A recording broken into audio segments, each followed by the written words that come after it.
அனைவருக்கும் மாலை வணக்கம். இன்றைய mind your mind with Stephen Raj நிகழ்ச்சிக்கு உங்களை வரவேற்பதில் மகிழ்ச்சி கொள்கிறேன். அனைவரையும் அன்புடன் வரவேற்கிறேன். இன்றைக்கு 542வது நிகழ்ச்சி பொன்னியின் செல்வன் நானும் பாகம் 16 நம்மளுடைய தளத்துல வழக்கம் போல திருமதி உமாபாரதி அவர்கள் சொல்லிட்டு வராங்க. இன்றைக்கும் இரண்டாம் பாகம் நம்ம புக்ல இருந்து நேற்றுக்கு தொடங்கினாங்க. அதனுடைய தொடர்ச்சி தான் இன்றைக்கு சொல்ல போறாங்க. இந்த மேடை திருமதி உமாபாரதி அவர்களுக்காக இப்பொழுது. எண்ணிய முடிதல் வேண்டும், நல்லவே எண்ண வேண்டும். திண்ணிய நெஞ்சம் வேண்டும், தெளிந்த நல் அறிவு வேண்டும். பண்ணிய பாவம் எல்லாம் பரிதி முன் பணியே போல நன்னிய நின்முன் இங்கு நசித்திடல் வேண்டும் மன்னாய் என்ற எம் பாரதியின் நல்ல மந்திர சொற்களான இந்த வரிகளை நம்முடைய mind your mind Stephen Raj குழுமத்திற்கான இன்றைய வரிகளாய் சமர்ப்பித்துவிட்டு அனைவருக்கும் இனிய மாலை வணக்கம். ஏற்கனவே ஸ்டீஃபன் ராஜ் சார் சொல்லியது போல 16வது பாகமாக என்னுடைய, அதாவது பொன்னியின் செல்வனும் நானும் என்பதில் 16வது எபிசோடாக இந்த பாகம் விளங்க போகிறது. ஏற்கனவே நாம் 1வது பாகம் நிறைவு செய்து விட்டோம். 2வது பாகத்தில் கிட்டத்தட்ட நாம் பாதி அளவு நேற்றைய அளவில் பூர்த்தி செய்து விட்டோம். நேற்றைய நிகழ்ச்சியின் கடைசி நிகழ்வை மாத்திரம் சொல்லிவிட்டு நான் நமது நிகழ்ச்சிக்குள் செல்கிறேன். நேற்று நாம் கடைசியாக பார்த்தது என்னவென்றால், குந்தவைக்கு சுந்தர சோழர் அவர்கள் ஒரு சன்மானங்கள் வழங்கி இருப்பார். அதை பெற்றுக்கொண்ட அந்த நிகழ்வில் எல்லோரும் கலந்து கொண்டிருப்பார்கள், நந்தினியும் சேர்த்து.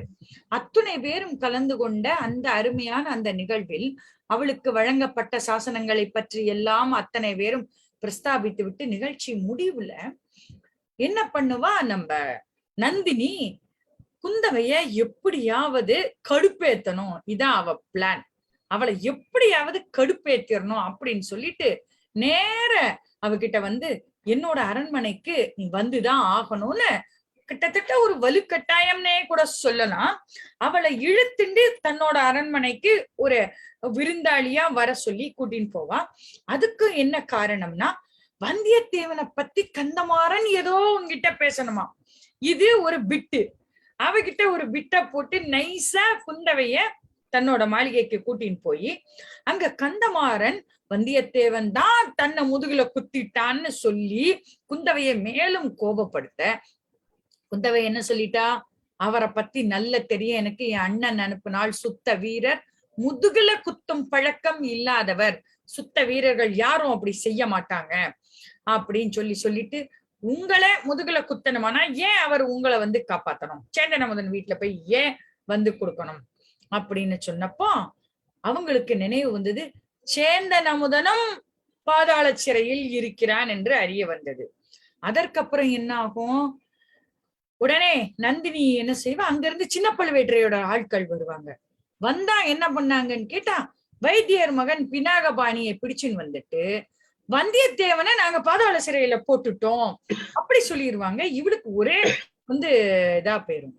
கடைசியில நந்தினியே அதையும் வந்து ஒத்துன்றுவா. என்னன்னு கேட்டா, வந்தியத்தேவன் நினைச்சுண்டு இந்த பழுவேற்றையோட ஆட்கள் வைத்தியர் மகனை போய் பிடிச்சுன்னு வந்துட்டாங்கன்னு உடனே குந்தவைக்கு அப்பாடா அப்படின்னு இருக்கும்.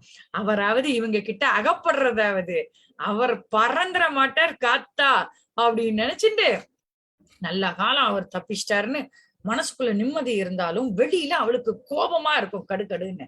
இந்த கிழவனுங்களுக்கெல்லாம் வேற வேலையே கிடையாது, விவஸ்தையே கிடையாது. அப்பாவிங்களை போய் ஒற்றருங்க வேண்டியது.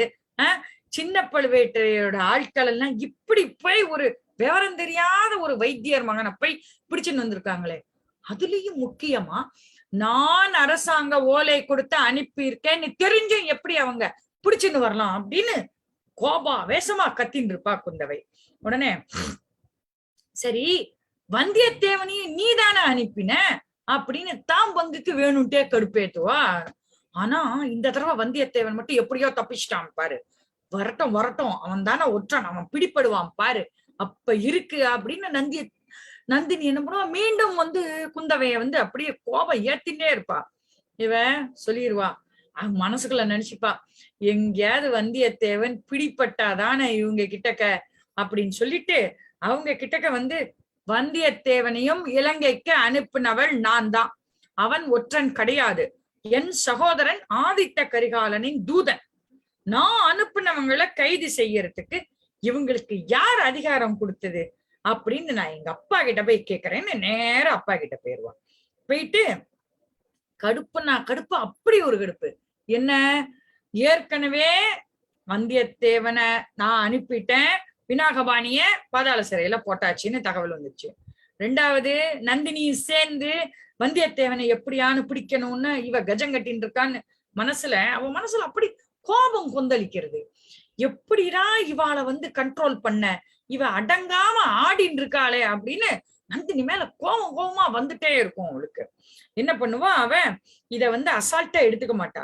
எப்படியான சின்ன பழுவேட்டரையரை பார்த்து இவரை ஒரு வழி பண்ணிடணும் அப்படின்னு சொல்லிட்டு அவர் முதல்ல சம்மதிக்கவே மாட்டாரு. படை வீரர்கள்ட்ட பிடிப்பட்ட போது நான் தான் ஒற்றன், என் கூட வந்தவனும் ஒற்றன்னு போட்டு கொடுத்தது பினாகபாணி. ஏன், நேத்தே சொன்னேன் பாருங்க, பினாகபாணிக்கு பூங்குழலி மேல கண்ணு. ஆனா வந்தியத்தேவன் கிட்ட மட்டும்தான் பூங்குழலி பேசுறான். அவனை இலங்கைக்கு கூட்டின்னு போயிட்டான். தன்னை கண்டுக்கவே இல்லைன்ட்டு, தனக்கு 2 கண்ணை விஞ்சாலும் பரவாயில்ல, அடுத்தவனுக்கு ஒரு கண்ணு அவியணும் இப்படின்னு பினாகபாணி என்ன சொல்லுவான். ஆமா ஆமா, நாங்க 2 பேரும் தான் வந்தோம், நானும் தான் ஒற்றன் அவனும் தான் ஒற்றன், அவனையும் சேர்ந்து போட்டு கொடுக்கன்னா சரி, அவன் அப்புறம் பிடிச்சுக்கிறோம், உன்னை முதல்ல இழுத்துன்னு வரோம், இவனை தூக்கி கொண்டு பாதாள சிறையில போட்டுருவாங்க. அப்போ திருப்பியும் என்ன பண்ணுவா, நேரடியாவே கேட்பா சின்ன பழுவேட்டையர்கிட்ட. ஏற்கனவே நந்தினி முன்னாடி கத்தியாச்சு, சரியா? இப்போ சின்ன பழுவேட்டையர்கிட்ட டைரக்டா போய் கேட்பா, நான் தான் 2 பேரையும் அனுப்புனேன்னு தெரிஞ்சு கூடவா நீங்க கைது பண்ணீங்க? மன்னர் சொன்னா அவரை விட்டுருவீங்களா அப்படின்னு கேட்பா. உடனே வந்தியத்தேவனை கூட ஒற்றன்னு நீங்க சொல்றது குற்றம். அவன் என் சகோதரன் அனுப்பினதுன்னு அவன் நல்ல தெரியும். நான் தான் அவனை நம்ம ராஜாவோட வைத்தியத்துக்கு மூலிகை பாக்குறதுக்காக நான் தான் அவனை ஓலை கொடுத்து இலங்கைக்கு அனுப்பியிருக்கேன்னு ஒண்ணு நேத்தே சொன்னேன். சின்ன பழுவேட்டையர் பயந்து போய் பாதாள சிறையோட சாவியை தூக்கி அவ கையில கொடுத்துருவார் மொத்தத்தையும். குந்தவி என்ன செய்வா, கிடுகிடுன்னு இதுதான் சாக்குன்னு சொல்லிட்டு மடன்னு கிளம்பி பாதாள சிறைக்கு போயிருவா. சாவியையும் தூக்கிண்டு வானதியையும் கூட்டிண்டு சாவி எடுத்துட்டு போயிருவா நேர.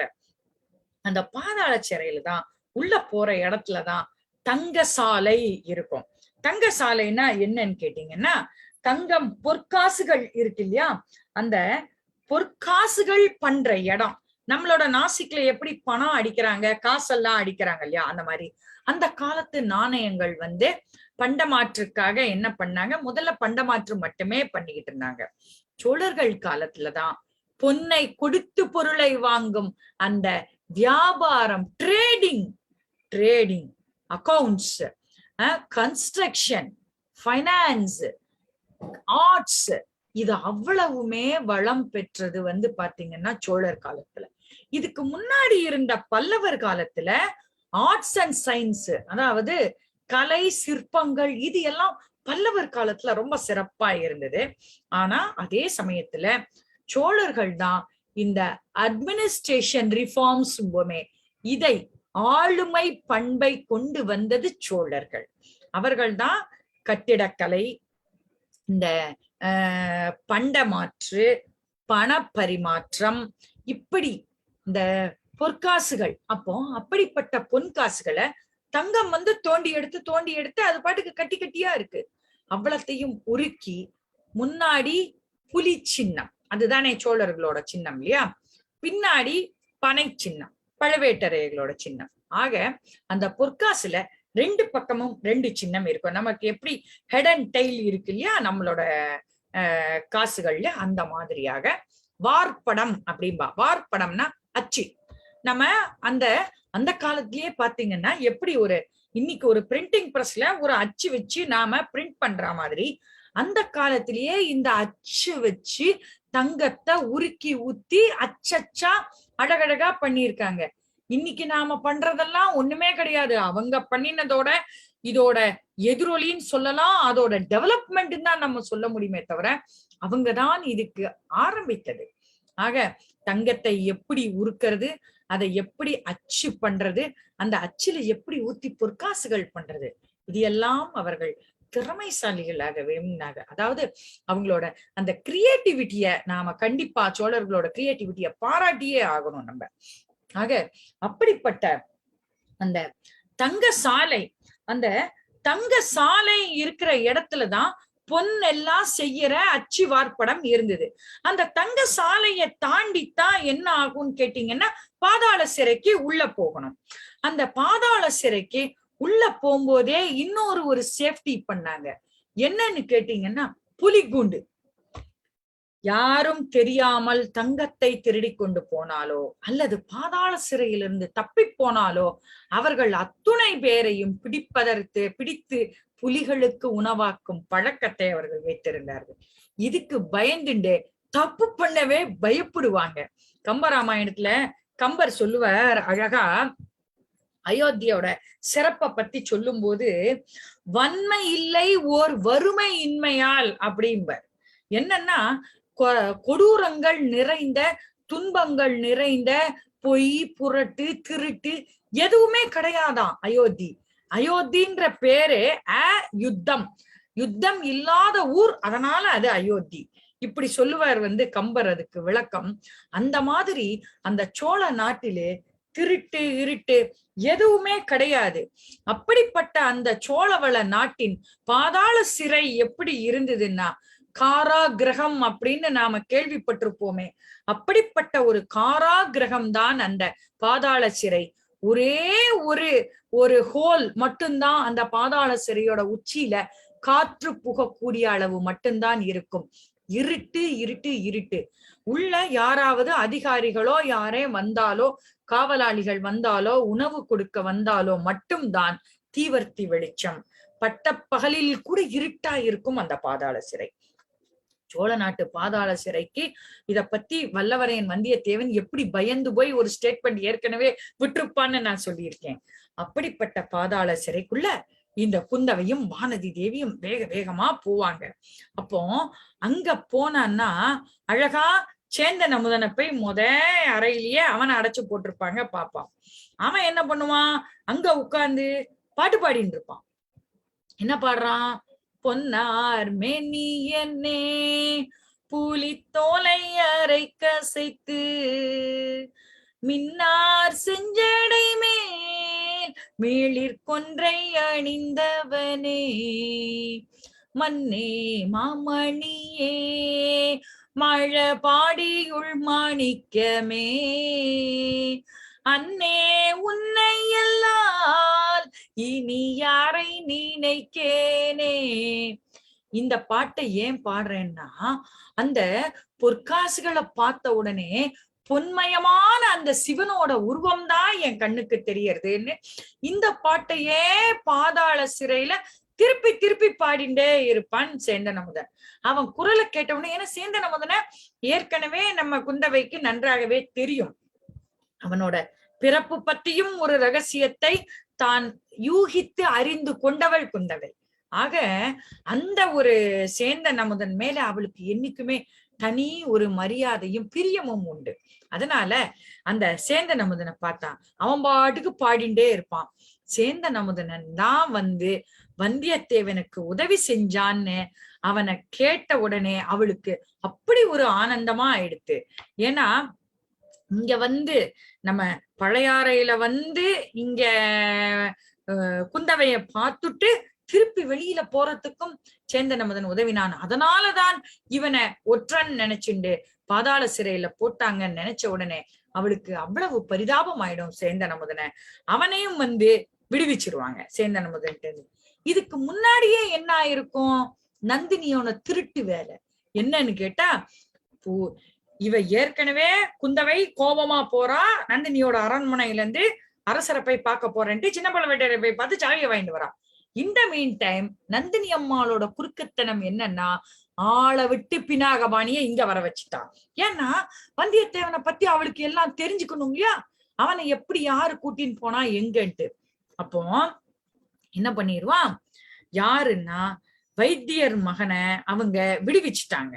அப்போ சேந்தன் அமுதனுமே சொல்லியிருப்பான், பொன் காசுக்கு ஆசைப்பட்டு வந்தியத்தேவனை அவன் காட்டி கொடுத்துட்டான், நீ ஏன் சிறையில அடிப்பட்டன்னு சேந்தன் அமுதன் கிட்ட கேட்ட உடனே, நான் என்ன வைத்தியர் மகன் பினாகபாணி மாதிரி பொற்காசுக்கு ஆசைப்பட்டு நண்பனை காட்டி கொடுக்கறவனா கிடையாது, ஆனா ஏன் நண்பன் வந்தியத்தேவனை எந்த காரணத்தை கொண்டு நான் காட்டி கொடுக்கவே மாட்டேன்.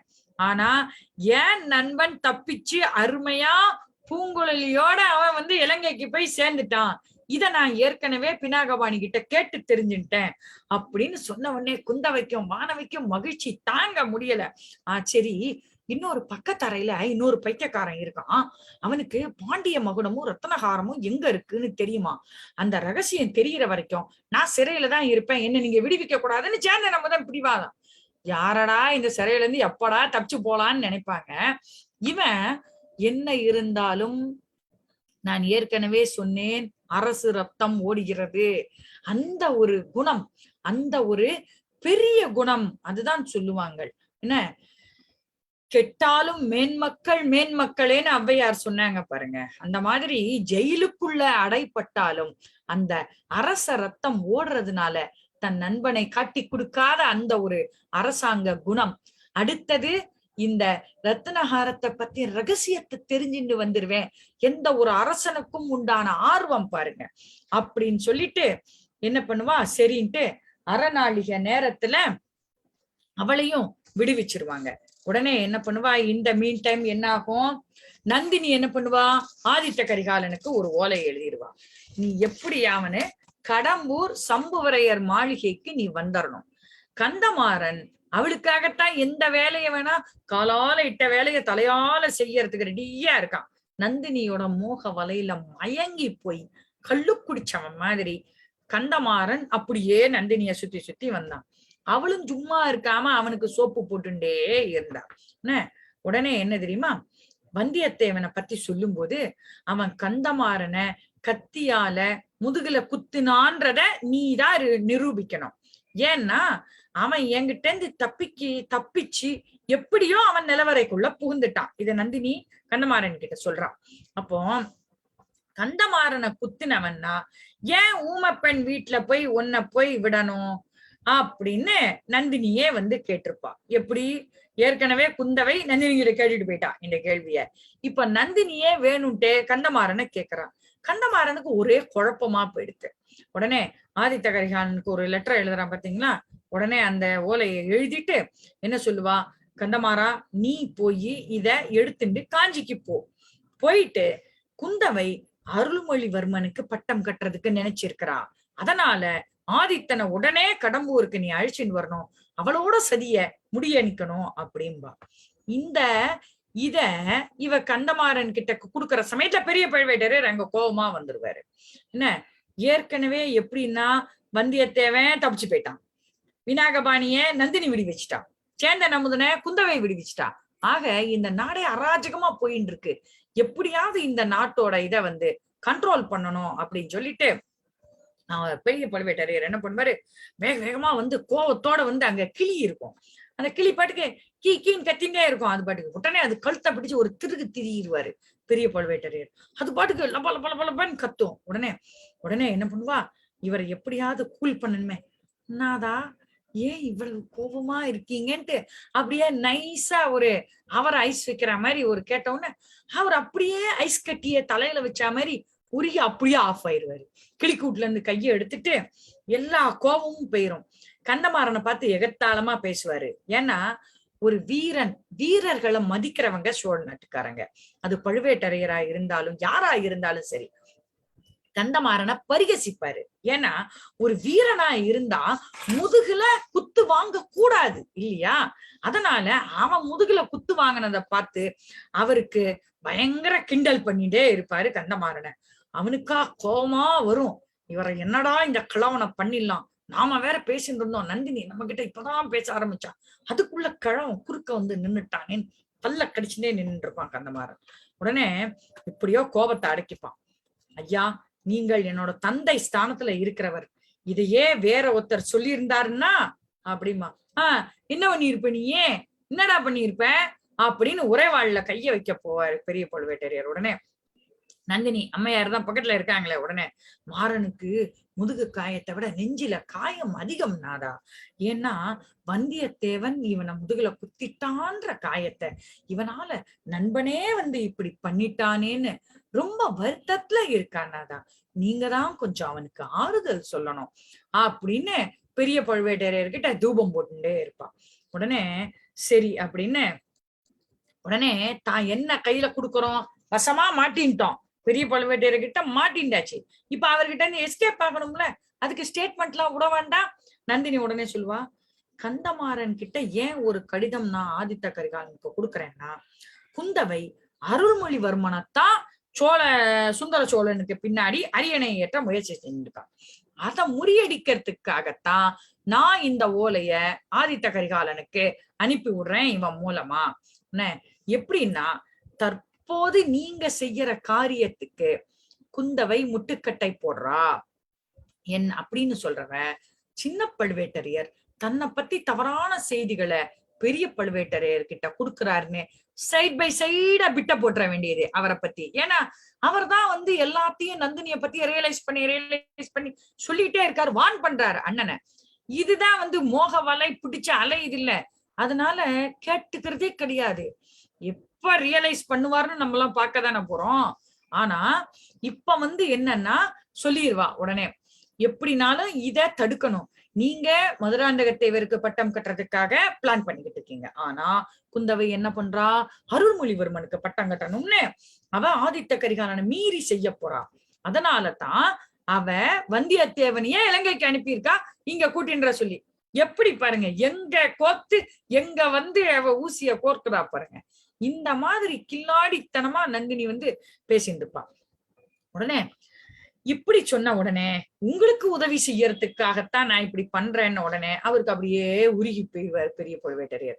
வேற வழி இல்லாம கந்தமாறனை ஓலைய அவன்கிட்ட கொடுத்து அவனை காஞ்சிக்கு அனுப்புறதுக்கு பெரிய பழுவேட்டரையர் சம்மதத்தோட அனுப்பி விட்டுருவான். சரி, இந்த சமயத்துல என்ன ஆகும், இலங்கைக்கு போன வந்தியத்தேவன் மாதோட்டத்துல நுழையறதுக்கு போவான். அப்ப என்ன பண்ணுவாங்க, வீரர்கள் அவனை சிறையில அடைச்சிருவாங்க. ஏன், என்ன தெரியுமா அவன் செய்வான் சேட்டை, அந்த இடத்துல ஆழ்வார்க்கடியானையும் சிறைக்குள்ள இருப்பான். என்ன பிரச்சனை ஆச்சுன்னு கேட்டா, இவன் நினைச்சுட்டு இருப்பான் நந்தினி கொடுத்த முத்திர மோதிரத்தை கொண்டு போய் அங்கவே காட்டுவான். இலங்கையில போய் இலங்கையில இருக்கிற ஆட்கள் யாரு, பூதி விக்ரமகேசரியோட ஆட்கள். பூதி விக்ரமகேசரி யாரு, கொடும்பாளூர் பெரிய வேளார். அவரு கொடும்பாளூர் பெரிய வேளார் எல்லாரும் அருள்மொழிவர்மன் கட்சி.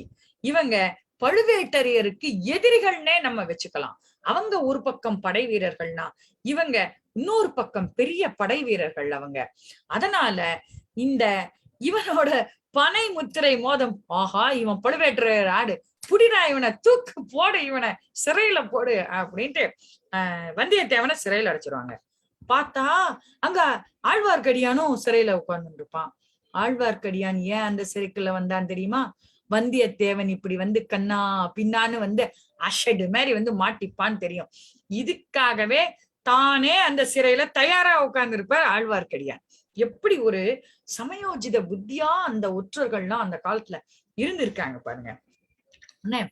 ஏற்கனவே இந்த மாதிரியான பிரச்சனை ஆயிடுத்தா, இப்ப சிறையில பக்கத்து அறையில ஆழ்வார்க்கடியான் இருந்தானா, அந்த சிறை எப்படின்னு பாத்தீங்கன்னா கொஞ்சம் நம்மளோட ஒரு தோல் மட்டத்துலதான் இருக்கும் அந்த சிறையோட செவரு.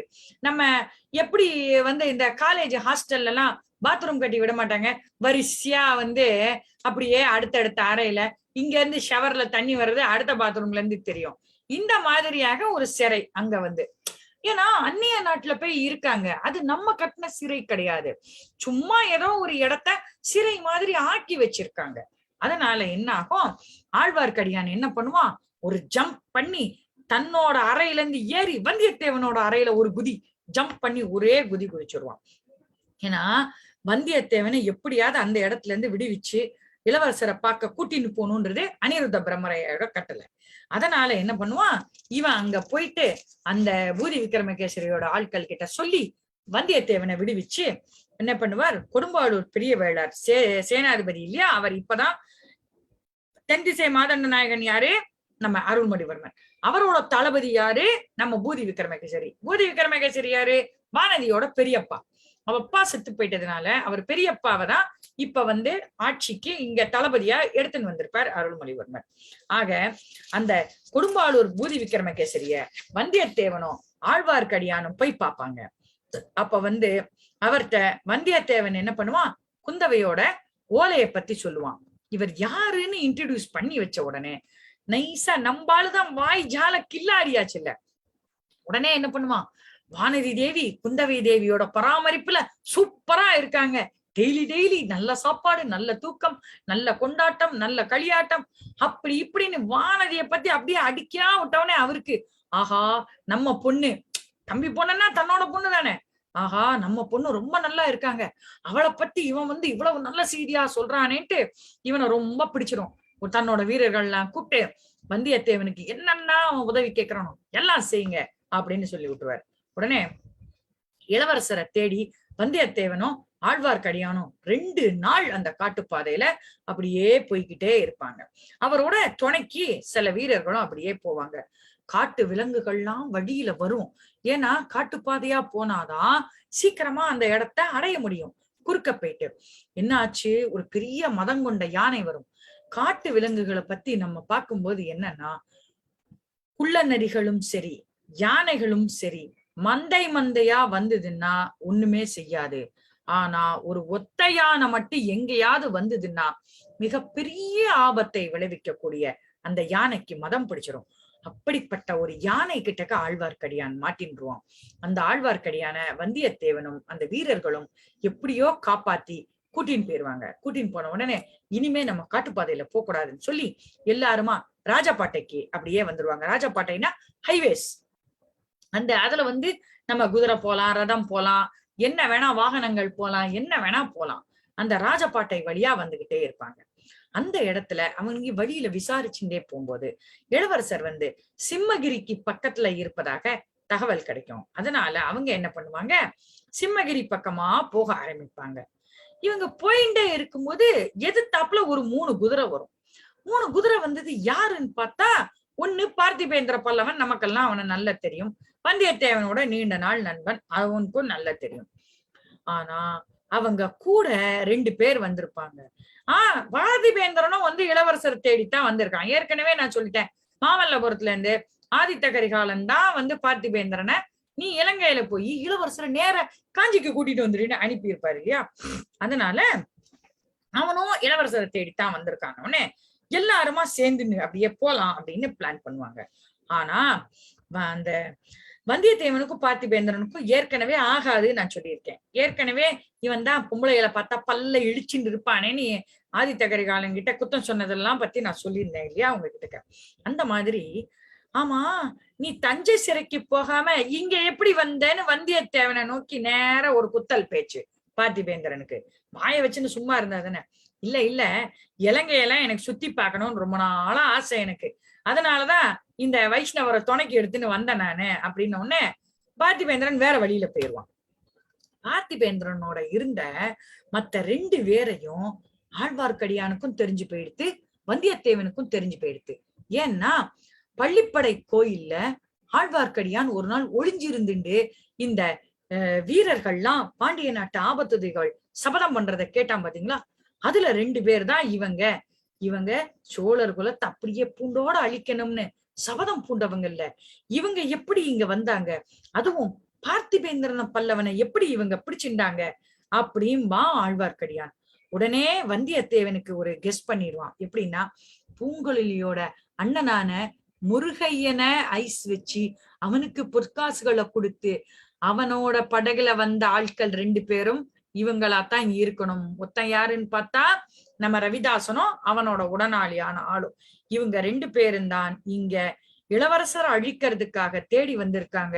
ஐயோ இளவரசரை ஆபத்து தேடுறது, நம்ம அதுக்குள்ள போய் எப்படியாவது இளவரசரை வான் பண்ணிடணும் சொல்லிட்டு வேக வேகமா போவாங்க. அந்த இடத்துல ஒரு புத்த விகாரம் இருக்கும். அங்க புத்த விகாரத்தை போய் அவங்க அடைஞ்ச உடனே அங்க சீன யாத்திரிகர்கள் பலர் ஒரு சிலரோட வருகைக்காக காத்துட்டு இருப்பாங்க. சில சீன யாத்திரிகர்கள் அங்க வர்றதாக இருக்கு. அந்த புத்த விகாரத்துக்கு அவங்க என்ன பண்ணுவாங்க, யானை மேல அந்த சீன யாத்திரிகர்கள் 2 பேரும் யானை மேல அம்பாரி, அம்பாரின்னா எல்லாருக்கும் தெரியும், யானை மேல ஒரு குட்டி பல்லக்கு மாதிரி இருக்கும், அதுல உட்கார்ந்து வருவாங்க. ஏற்கனவே நம்ம வானதியும் குந்தவையும் பல்லக்குல தான், அந்த அம்பாரியில தான் தஞ்சாவூருக்குள்ள வந்தாங்கன்னு நம்ம பார்த்தோம் இல்லையா? அந்த மாதிரி அம்பாரியில வருவாங்க. ஆழ்வார்க்கடியான் என்ன பண்ணுவான், யானை பாகனை பார்த்து ஏதோ ஒரு சைன் கொடுப்பான், இங்க இருந்து ஒரு சிக்னல் கொடுப்பான்.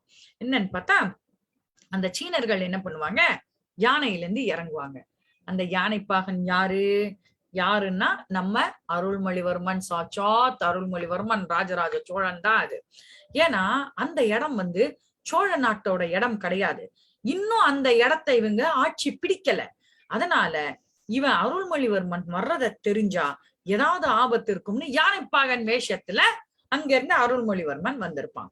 அதனால என்ன பண்ணுவான், ஒரு 2 பேரை அனுப்பி 2 பேரை வந்து ஆழ்வார்க்கடியானையும் வந்தியத்தேவனையும் கூட்டுன்ற சொல்லுவோம். இளவரசர் சந்திக்க ஆழ்வார்க்கடியானுக்கு மட்டும்தான் ஒரு குதிரை கிடைக்கும், வந்தியத்தேவனுக்கு அவங்க குதிரை கொடுக்கல. அதனால என்ன ஆகும், இவன் கூட ஒரு 2 வீரர்கள் வந்தாங்க தெரியுமா, அந்த வீரர்களை தள்ளி விட்டுட்டு என்ன பண்ணுவான், உடனே வந்தியத்தேவன் அந்த குதிரை மேல போய் பாஞ்சு ஏறிடுவான். கீழே விழுந்த வீரன் என்ன பண்ணுவான், ஒரு கத்தியை எடுத்து வந்தியத்தேவன் மேல வீசுவான். அந்த வியாதி என்ன ஆகும், பக்கத்துல இருக்கிற மரத்து மேல போய் ஆகும். இவன் என்ன பண்ணுவான், ஒரு கத்தியை வீசுறதுக்கு வந்தியத்தேவன் குதிரையோட குனிவான், இவன் வீசின கத்தி தப்பிச்சிடுவான் வந்தியத்தேவன் அவன்கிட்ட இருந்து. உடனே அந்த கத்தி ஒரு மரத்துல மேல போய் பாஞ்சிட்டு வந்தியத்தேவனை தாக்கவே தாக்காது. ஆழ்வார்க்கடியானோட வந்தியத்தேவன் வேகமா குதிரையில ஏறி போயிருவான். வேகமா முன்னால் போன ஏற்கனவே ஒரு 4 பேர் முன்னாடி குதிரையில போயிட்டு இருக்காங்க, பின்னாடி இவங்க 2 பேரும் ஆழ்வார்க்கடியான வந்தியத்தேவனும் குதிரையில வந்துட்டு இருக்காங்க. வேகமா முன்னாடி போன குதிரையில ஒண்ணு வேகமா திரும்பி வந்து என்ன ஆகும், வந்தியத்தேவன் மூஞ்சில ஒரே குத்து. அந்த வீரன் வந்து என்ன பண்ணுவான், வந்தியத்தேவன் மூஞ்சியில குத்துருவான். வந்தியத்தேவனால எந்திரிக்கவே முடியாது. என்ன ஆகும், வந்தியத்தேவனோட கத்தியையும் அந்த குத்துன வீரன் பறிச்சுன்னு போயிருவான். 2 பேரும் துவந்த யுத்தம் பாங்களே, பாக்ஸிங் மாதிரி அப்படி ஒரு சண்டை போடுவாங்க. எல்லாரும் வந்து சுத்தி நின்னவங்க எல்லாம் அப்படியே வேடிக்கை பார்க்க ஆரம்பிச்சிருவாங்க. ஏன்னா சுத்தி வீரர்களோட சேர்ந்துதானே இவங்க குதிரையில போறாங்க. முன்னாடி நிறைய வீரர்கள், பின்னாடி வந்தியத்தேவனும் ஆழ்வார்க்கடியான், எல்லாரும் ரவுண்டு மாதிரி சுத்தி நின்றுவாங்க. உடனே வந்தியத்தேவனுக்கு ஒரே அதிர்ச்சி ஆயிடும். என்ன, வைஷ்ணவனை போய், அதாவது ஆழ்வார்க்கடியானை போய் திட்டுவான். என்ன ஆகும், இவன் இடுப்புல ஒரு ஓலை வச்சிருக்கான் பாருங்க கச்சத்துல, எப்படி பூங்குழலி அதை பறிச்சுட்டு ஓடினாலோ அதே மாதிரி இவன் மூஞ்சியில குத்து விட்ட வீரன் என்ன பண்ணுவான், இவன் இடுப்புல இருந்த அந்த கச்சத்தை உருவிடுவான், இடுப்புல இருந்து அப்படியே அதையும் எடுத்து பிடிங்கின்னு போயிடுவான். உடனே வந்தியத்தேவன் ஆழ்வார்க்கடியானை கண்ணா பின்னான்னு திட்டுவான். உன்னாலதான் வந்தது என்ன, உடனே இத்த மாதிரியா நீ வந்து என்ன ஒரு ஆபத்துல கொண்டு வந்து நீ மாட்டி விடுவ அப்படின்னு ஆழ்வார்க்கடியான போய் கண்ணா பின்னான்னு திட்டின்னு இருப்பான். அப்பனே, நீ யாருக்காக ஓலை கொண்டு வந்தியோ அந்த ஓலை சேர வேண்டிய இடத்துலதான் போய் சேர்ந்துருச்சு அப்படின்பா. அப்போ இருட்ட ஆரம்பிச்சிடும், சுளுந்து எடுத்துன்னு வருவாங்க வீரர்கள்லாம். அந்த அந்த முகத்தை பார்த்த உடனே அவர் என்ன பண்ணுவார், தலப்பாயெல்லாம் அவுத்துருவார். பொன்னியின் செல்வன் என்ன பண்ணுவார், பொன்னியின் செல்வன் வாழ்க வாழ்க அப்படின்னு வீரர்கள் எல்லாம் கோஷம் போட ஆரம்பிச்சிருவாங்க. அப்பந்தான் வந்தியத்தேவனுக்கே தெரியும், ஆஹா நாம இவ்வளவு நேரம் சண்டை போட்டது, நாம யார பார்க்கணும்னு இவ்வளவு ஆசையா வந்தோமோ அந்த அருள்மொழிவர்மனை கூட தான் நாம சண்டை போட்டிருக்கோம்பா. குட்டுப்பட்டாலும் மோதிர கையால குட்டுப்படணும்னு ஒரு வசனம் சொல்லுவான் பாருங்க, அந்த மாதிரி நம்ம கிட்ட சண்டை போட்டது அருள்மொழிவர்மர். அதனாலதான் இவ்வளவு அவரோட வீரத்தை நம்மளால சமாளிக்க முடியாத அளவுக்கு இவ்வளவு பெரிய வீரரா இருந்திருக்காரு. இவ்வளவு நாள் தான் தான் பெரிய வீரன்னு அவனுக்குள்ள ஒரு கர்வம் இருந்திருக்கும். இவரை பார்த்த உடனே வந்தியத்தேவனுக்கு தன்னோட கர்வம் எல்லாம் அழிஞ்சு போயிடும். அப்புறம் அவனுக்கு ஒரே ஆச்சரியமா போகும், ஆஹா நாம வந்த காரியம் முதல்ல நிறைவேறிடுச்சு. குந்தவை அருள்மொழிவர்மர் கிட்டக்க ஓலையை கொடுத்த விட சொன்னா அதை நம்ம கொடுத்தாச்சு அப்படின்னு அந்த ஓலைய படிச்சு பார்த்துட்டு குந்தவை என்ன எழுதியிருக்கா, ஆளிலை முத்திரையோட போட்டு, இந்த ஓலை கொண்டு வரும் நபரிடம் இவரை நம்பி, இவர் நம்ப தகுந்தவர், இவரை நம்பி என்ன வேணா ஒப்படைக்கலாம் அப்படின்னு சொல்லி சொன்ன உடனே தன்னோட அக்காவே சொல்லிட்டா, இதுக்கு மேல அப்பீலே கிடையாதுன்னு ஓடி வந்து வந்தியத்தேவனை கட்டி பிடிச்சுண்டு அப்படியே வந்து அவனை அப்படியே அப்ரிஷியேட் பண்ணுவார். எப்படிப்பட்ட சுத்த வீரன் நீ, என்ன வந்து போரிட விட முடியாம எப்படி அஃபென்ஸ் அண்ட் டிஃபென்ஸ் ரெண்டு விதமாவும் ஒருத்தரை தாக்கணும், அதே சமயத்துல அவ தாக்குறத தடுக்கணும். இதுதான் மல்யுத்தத்துல ஒரு சிறந்த ஒரு இது. நீ எப்படிப்பட்ட வீரன்னு நான் உன்னை பார்த்தேன் அப்படின்னு பாராட்டினோன்னு ஐயாக்கு அப்படியே உச்சி குளிர்ந்து போயிரும்.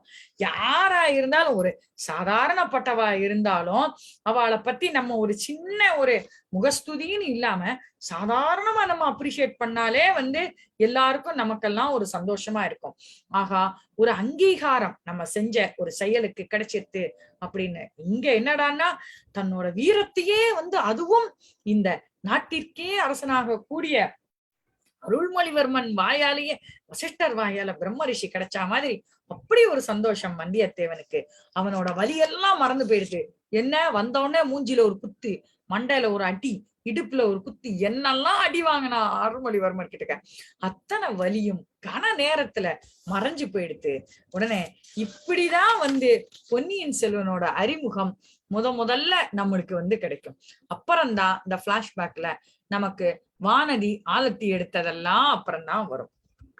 என்ன ஆகும், இவங்க எல்லாருமா போயிருவாங்க. அந்த காட்டு ஏரியால தானே இவங்க எல்லாம் டிராவல் பண்ணிட்டு இருக்காங்க. அந்த இடத்துல ஒரு பெரிய பீடம் மாதிரி ஒண்ணுல அருள்மொழிவர்மன் உட்கார்ந்துருவார். முடிஞ்சிச்சு, யுத்தம் எல்லாம் முடிஞ்சாச்சு, வரண்ட சண்டை போட்டாச்சு, ஃப்ரெண்ட்ஸ் ஆயாச்சு, எல்லாரையும் பார்த்தாச்சு. வீரர்கள் அத்தனை பேரையும் ரவுண்ட் டேபிள் கான்ஃபரன்ஸ் மாதிரி ஒரு 1000 வீரர்கள் வரிசையா அப்படியே உட்கார்ந்து இருப்பாரு. இப்போ யானப்பாகன் உடையில இல்ல, அருள்மொழிவர்மர் ராஜா மாதிரி அந்த பட்டு பீதாம்பரத்துல நகைகளோட ஒரு ராஜா மாதிரி அப்படியே அந்த பீடம்னா என்னது, ஒரு மரத்தோட அந்த தடுப்பு. அந்த மரத்தை நம்ம நடுவுல வெட்டினா அழகா ஒரு ஸ்லாப் மாதிரி வரும் இல்லையா, அந்த மாதிரியாகத்தான். எனக்கு நடுக்காட்டுக்குள்ள போயிட்டு எங்க பீடத்துக்கு எங்க போவாங்க, அந்த இவங்களோட ஊரா மண்டபம் கட்டுறதுக்கு. அழகா அந்த மரத்தையே ஒரு பீடம் மாதிரி செஞ்சு எல்லாரும் கீழே உட்கார்ந்துருவாங்க. ராஜா மட்டும், அருள்மொழிவர்மன் மட்டும் மேல உட்கார்ந்துருப்பாங்க. ஆடல்கள் பாடல்கள் எல்லாம் நடந்து அந்த இடமே உற்சாகமாயிரும். எப்படி நம்ம ஒரு தீபாவளி விழாவை எப்படி நம்ம கொண்டாடுவோம், அந்த மாதிரியான தன்னோட நண்பர் வந்துட்டார்னு உடனே குதூகலத்துல அவ்வளவு என்டர்டைன்மெண்ட்டும் அந்த இடத்துல போயிட்டே இருக்கும். அந்த மழைக்காலம் அப்படின்றதுனால என்ன பண்ணுவாங்க, முதல்ல எல்லாரும் போர் புரிய தயாரா இருந்தாங்க.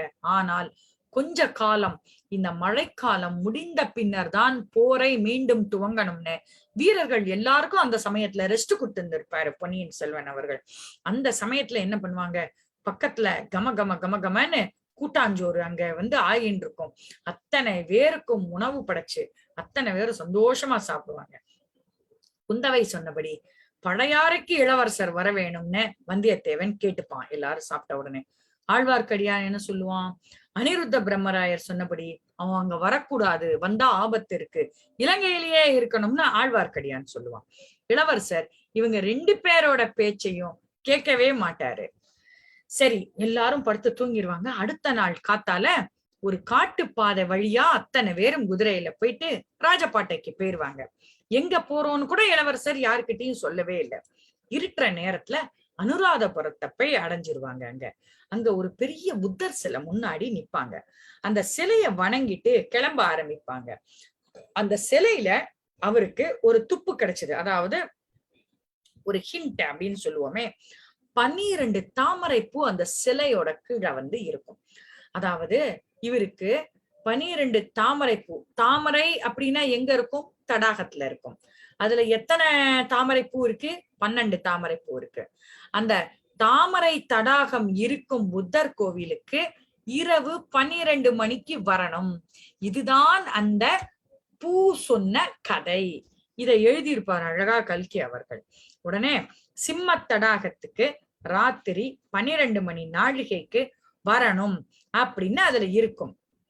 அவருக்கு புரியல, மத்தவங்களுக்கு இது புரியாது, அவருக்கு தான் இது புரிஞ்சது. உடனே வந்தியத்தேவனோ ஆழ்வார்க்கடியானோ ஒண்ணுமே புரியாம இளவரசர் பின்னாடியே குதிரையில போவாங்க.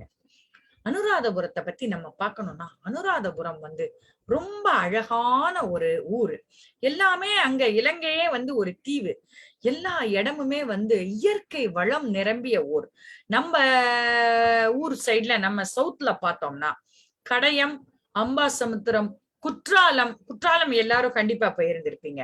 அந்த இடம்லாம் பார்த்தோம்னா மலையும் காடுகளும் பச்சை பசேல்னு அந்த ஏரியாவை பார்த்தாலே அவ்வளவு அழகா இருக்கும். ஆனால் அனுராதபுரம் ஊர்ல காடுகளோட சேர்ந்து மாளிகைகள், அதிகமான மாளிகைகள், புத்த விகாரங்கள் கன்ஸ்ட்ரக்ஷனுக்காக பேர் போனது. இலங்கை ஆட்களும் சிங்கள ஆட்களும் சேர்ந்து அவர்களுக்கும் இந்த இடத்துல ஒரு பாராட்டு நம்ம சொல்லித்தான் ஆகணும். அருமை அருமையாக அழகழகாக மாளிகைகளும் புத்த விகாரங்களும் கட்டியிருப்பாங்க. அந்த புத்த விகாரத்தை எல்லாம் பார்த்துட்டு அருள்மொழிவர்மன் நினைப்பாரு, புத்தருக்கு இப்படிப்பட்ட பெரிய பெரிய கோவில்கள் எல்லாம் எடுத்திருக்காங்களே, இதே மாதிரி ஏன் நம்ம சிவனுக்கு நம்ம ஊர்ல கோயில்கள் இல்ல? இந்த மாதிரியான ஒரு நல்ல திடகாத்திரமான ஒரு கோயிலை கட்டணும்னு இலங்கையில அவர் இருக்கும் போதே அவர் மனசுல தோன்றின அந்த ஒரு ஆர்வம் தான் பின்னாள்ல அவரை அழகாக தஞ்சை பிரகதீஸ்வரர் கோவில் கட்ட வைத்த ஒரு காரணமே அனுராதபுரத்துல இருந்த அந்த புத்தர் கோயில்கள் தான். இது ஒரு அழகான நகரம் அப்படின்னு வந்தியத்தேவன் அப்படி பார்த்துட்டே போவான்.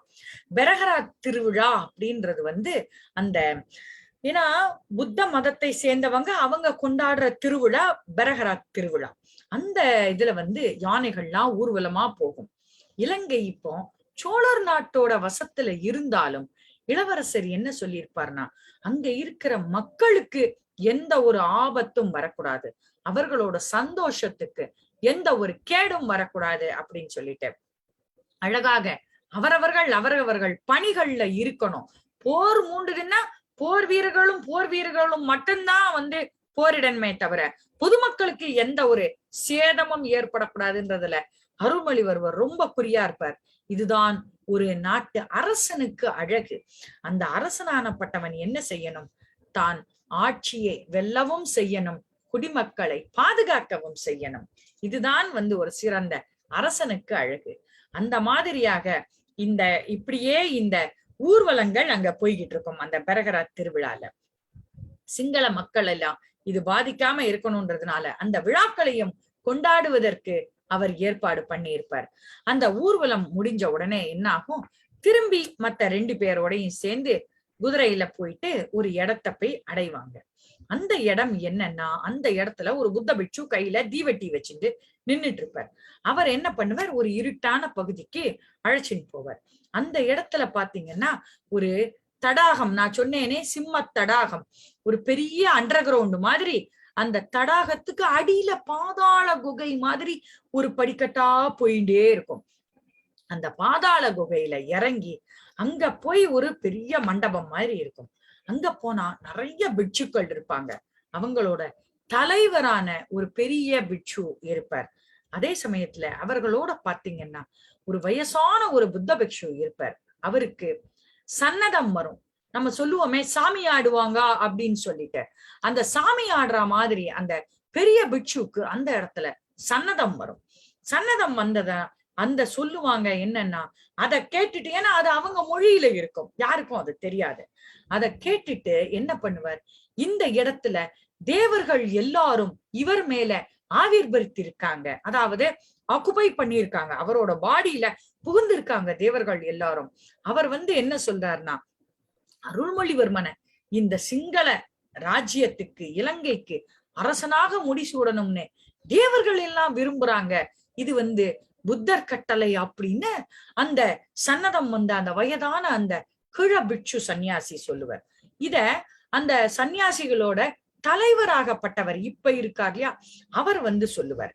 உடனே இளவரசர் அவருக்கு ஒரு ஆசனம் கொடுத்து அங்க அமர வச்சுட்டு இந்த மாதிரி என்ன சொல்லும் போது, கண்டிப்பாக இளவரசர் அருள்மொழிவர்மர் அவர்கள் இலங்கைக்கு ராஜாவாக முடிசூட்டிக்கணும்.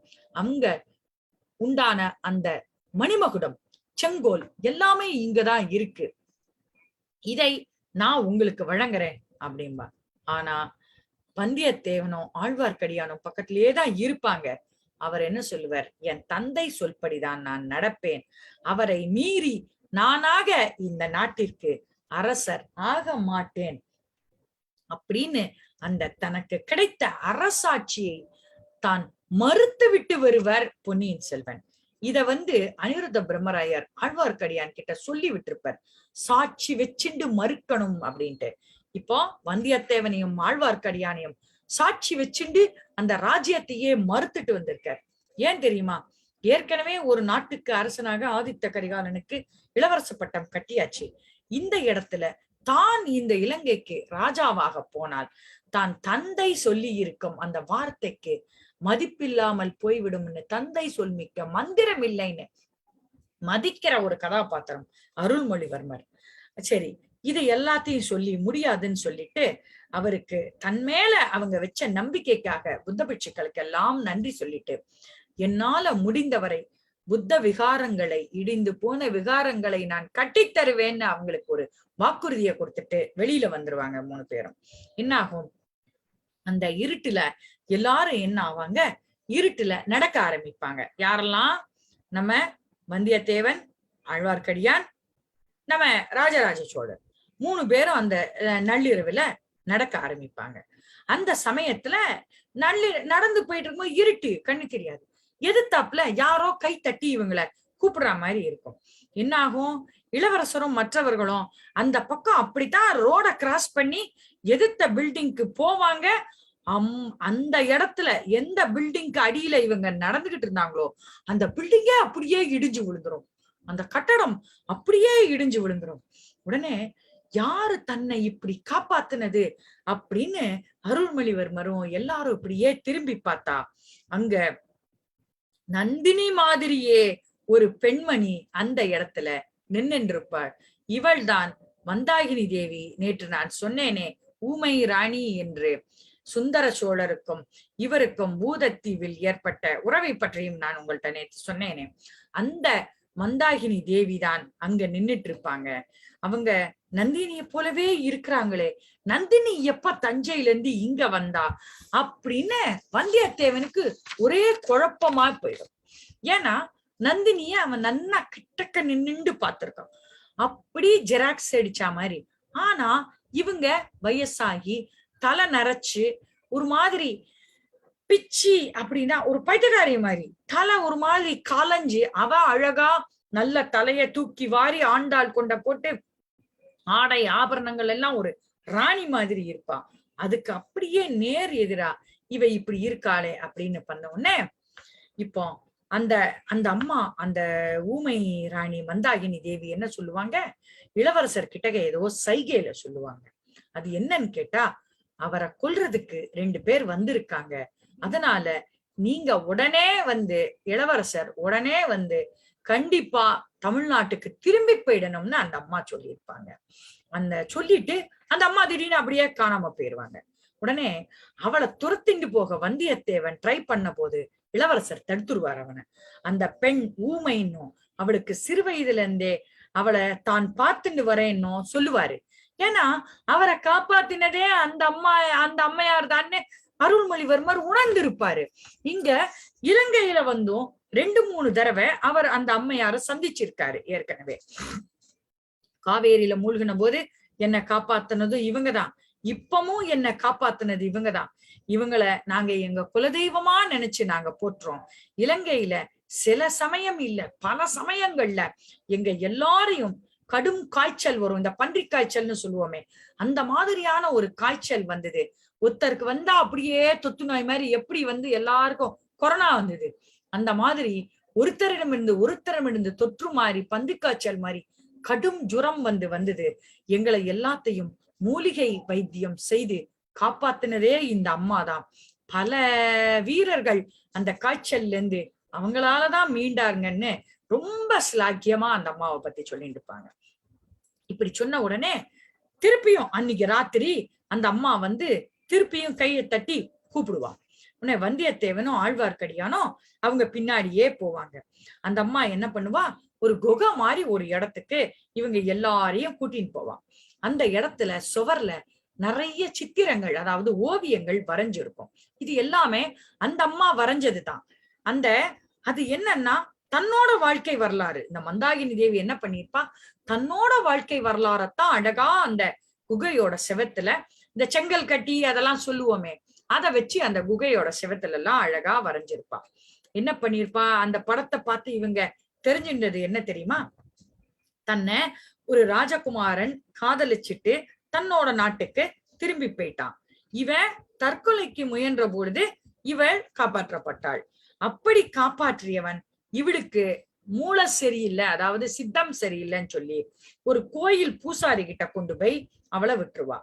அந்த கோயில் பூசாரியோட கண்ட்ரோல்ல இவ இருக்கும்போது அந்த இடத்துல ஒரு பெரிய ராணி வருவா. அந்த ராணி அப்போ கர்ப்பவதியா இருந்திருப்பா. அதே சமயத்துல இந்த மந்தாகினி தேவியும் அப்ப கர்ப்பவதியா இருந்தார். அதனால என்ன பண்ணுவா, ஒரு பேச முடியாத ஒரு செவிட்டு ஊமைய அப்படியே விட்டுட்டு போக அந்த ராணிக்கு மனசு வரல. அந்த ராணி என்ன பண்ணுவா, இவளையும் தன்னோட அரண்மனைக்கு கூட்டிட்டு போவா. மந்தாகினி தேவிக்கு 2 குழந்தை பிறக்கும். இந்த 2 குழந்தைகளையும் பெற்ற உடனே அரண்மனையில விட்டுட்டு போயிட்டான். ஒரு நாள் காவேரியில ஏதோ ஒரு குழந்தை விழுந்துருச்சு. அந்த குழந்தைய காப்பாத்தி அரசன்கிட்ட கொடுத்தது தான் அப்படின்னு அந்த படத்துல எழுதியிருப்பான். காவேரியில உள்ள காப்பாற்றப்பட்ட குழந்தை நான் தானே அப்படின்னு இளவரசர் அந்த அம்மா கிட்ட சைகையிலேயே அப்படியே கேட்பாரு. உடனே அந்த மூதாட்டி ஆமா அப்படின்னு சொல்லுவான். உடனே இந்த சித்திரங்கள் எல்லாமே இளவரசருக்கு தன்னோட குடும்ப ரகசியங்களை தெரிஞ்சுக்க ரொம்ப உதவியா இருந்தது. அவர் ஒரு ஸ்தூபம் இருக்கும் அந்த இடத்துல. ஏற்கனவே அந்த ஸ்தூபத்து மேல ஏறி பார்த்த போது ஏற்கனவே என்னன்னா, அவங்க கொஞ்சம் முன்னாடி படுத்திருந்தாங்களே, அந்த படுத்திருந்த இடத்துல இருந்து தானே கூட்டின்னு இந்த குகைக்கு கூட்டின்னு வந்துட்டாங்க இந்த அம்மா. இவங்க படுத்திருந்த இடம் தீப்பெட்டி எரிஞ்சுட்டு இருக்கு. இப்போ ஒரு தடவை என்னாச்சு, மண்டபம் இடிஞ்சு விழுந்தது. அதே இன்னொரு இடத்துக்கு போனா அந்த வீடே தீப்பெட்டி எரியுது. உடனே இப்படி கொஞ்சம் மட்டும் இந்த அம்மா இவங்களை கூட்டிண்டு இந்த இடத்த விட்டு அந்த குகைக்கு கூட்டிட்டு போலன்னா இவங்க இருந்த இடத்துல எரிஞ்சு சாம்பலா இருப்பாங்க. எப்படி ஒரு மகாபாரதத்துல அஜ்ஞாதவாசம் பண்ணும்போது அக்னிக்கு இரையா இவங்களை ஆக்கணும்னு சொல்லிட்டு அந்த குகையிலேயே அக்னிய அரக்கு மாளிகையில இவங்களை தங்க வச்சு அக்னியை எப்படி ஒரு துரியோதனாதியர்கள் செய்வார்களோ அந்த மாதிரியாக இவங்க தங்கின இந்த இடத்துல தீய பத்தி விட்டுருவாங்க. அந்த ஏற்கனவே ரவிதாசனும் அவனோட ஆட்களும் என்ன பண்ணுவாங்க, உடனே அந்த ஸ்தூபம் இருக்கிற அந்த புத்தரோட அந்த இடத்திலேயே 3 பேரும் தங்கிட்டு அடுத்த நாள் என்ன பண்ணுவாங்க, காலையில வீதிகள் வழியா போவாங்க. தனியா ஓரமா நடக்க கூடாது அப்படின்னு அந்த அம்மா எச்சரிச்சிருப்பா. எப்ப நடந்தாலும் நடுவீதியில தான் நடக்கணும், செவத்தோரமா நடக்க கூடாது. நம்மளையே எல்லாரும் வீட்டுல வார்னிங் பண்ணுவாங்க தெரியுமா, நடு வீதியிலேயே நடக்க கூடாது, ரொம்ப செவத்தை ஒட்டியும் நடக்க கூடாது, கீப் லெஃப்ட் அப்படின்னு ஒரு இடது ஓரமா நடந்து போகணும்னு நம்ம அப்பா அம்மா எல்லாம் நம்மளை சின்ன வயசுலயே எப்படி ரோட்ல நடக்கணும்னு சொல்லி கொடுத்துருப்பாங்க. அதே மாதிரி இந்த அம்மையாரும் அழகா அவங்கள நடுவீதி வழியாத்தான் போகணும் அப்படின்னு சொல்லி அந்த அம்மா வீதி வழியா போயிட்டு மகாமேக வனம் அப்படின்னு ஒரு வனத்தை போய் அடைவாங்க. அந்த இடத்துல மிக பழமையான அரச மரம், போதி மரம் மாதிரியான இருந்தத அவங்க அங்க பார்த்து அதை வணங்குவாங்க. அங்க அவங்களுக்காக ரெடியா தயாரா ஒரு 3 குதிரைங்க இருக்கும். உடனே என்ன ஆகும், இவங்க 3 பேரும் இந்த குதிரையில கிளம்புவாங்க. எதிர்த்தாப்புல பார்த்தா ஒரு பல குதிரைகள், அங்க குதிரைகள்லாம் புழுதி படலமா வந்துகிட்டே இருக்கும். பல்லவன் பார்த்திபேந்திரன் தான் இவங்களை நோக்கி வரான். முதல்ல என்ன ஆகும் தெரியுமா, இவங்க யாருன்னு தெரியாது, இவங்க 3 பேர் தான் இருக்காங்க. வரப்போறவங்க எதிரியோட ஆட்களா யாரு என்னன்னு பார்த்து அவங்களை எப்படியாவது அந்த ரோட்ல தடுத்து நிறுத்தணும்ன்றதுக்காக என்ன பண்ணுவாரு, திடீர்னு இளவரசர் என்ன பண்ணுவாரு, சரக்குன்னு வாழை உருவி வந்தியத்தேவன் கூட நடு ரோட்லயே சண்டை போட ஆரம்பிச்சிருவாரு அந்த இடத்துல. ஏன்னா ஒரு இடத்துல சண்டை நடந்துன்னு இருக்குன்னு சொன்னா எதிர்த்தாப்புல வர்றவங்க எவ்வளவு பெரிய வீரர்களா இருந்தாலும் அந்த இடத்துல கொஞ்சம் தாமதிப்பாங்க இல்லையா. அப்போ வந்திருக்கிறவங்க யாருன்னு கண்டுபிடிச்சிடலாம். வந்திருக்கிறவங்க யாருன்னு நமக்கு தெரியாது, வரப்போறவங்க யாருன்னு இவங்களுக்கு தெரியாது. அவங்கள பாக்குறதுக்காக என்ன பண்ணுவாங்க, உடனே வந்தியத்தேவனோட வாள் சண்டையில ஈடுபட்டுருவாரு. வாள் சண்டையில ஈடுபட்டு வந்தியத்தேவனை ஜெயிச்சிருவாரு.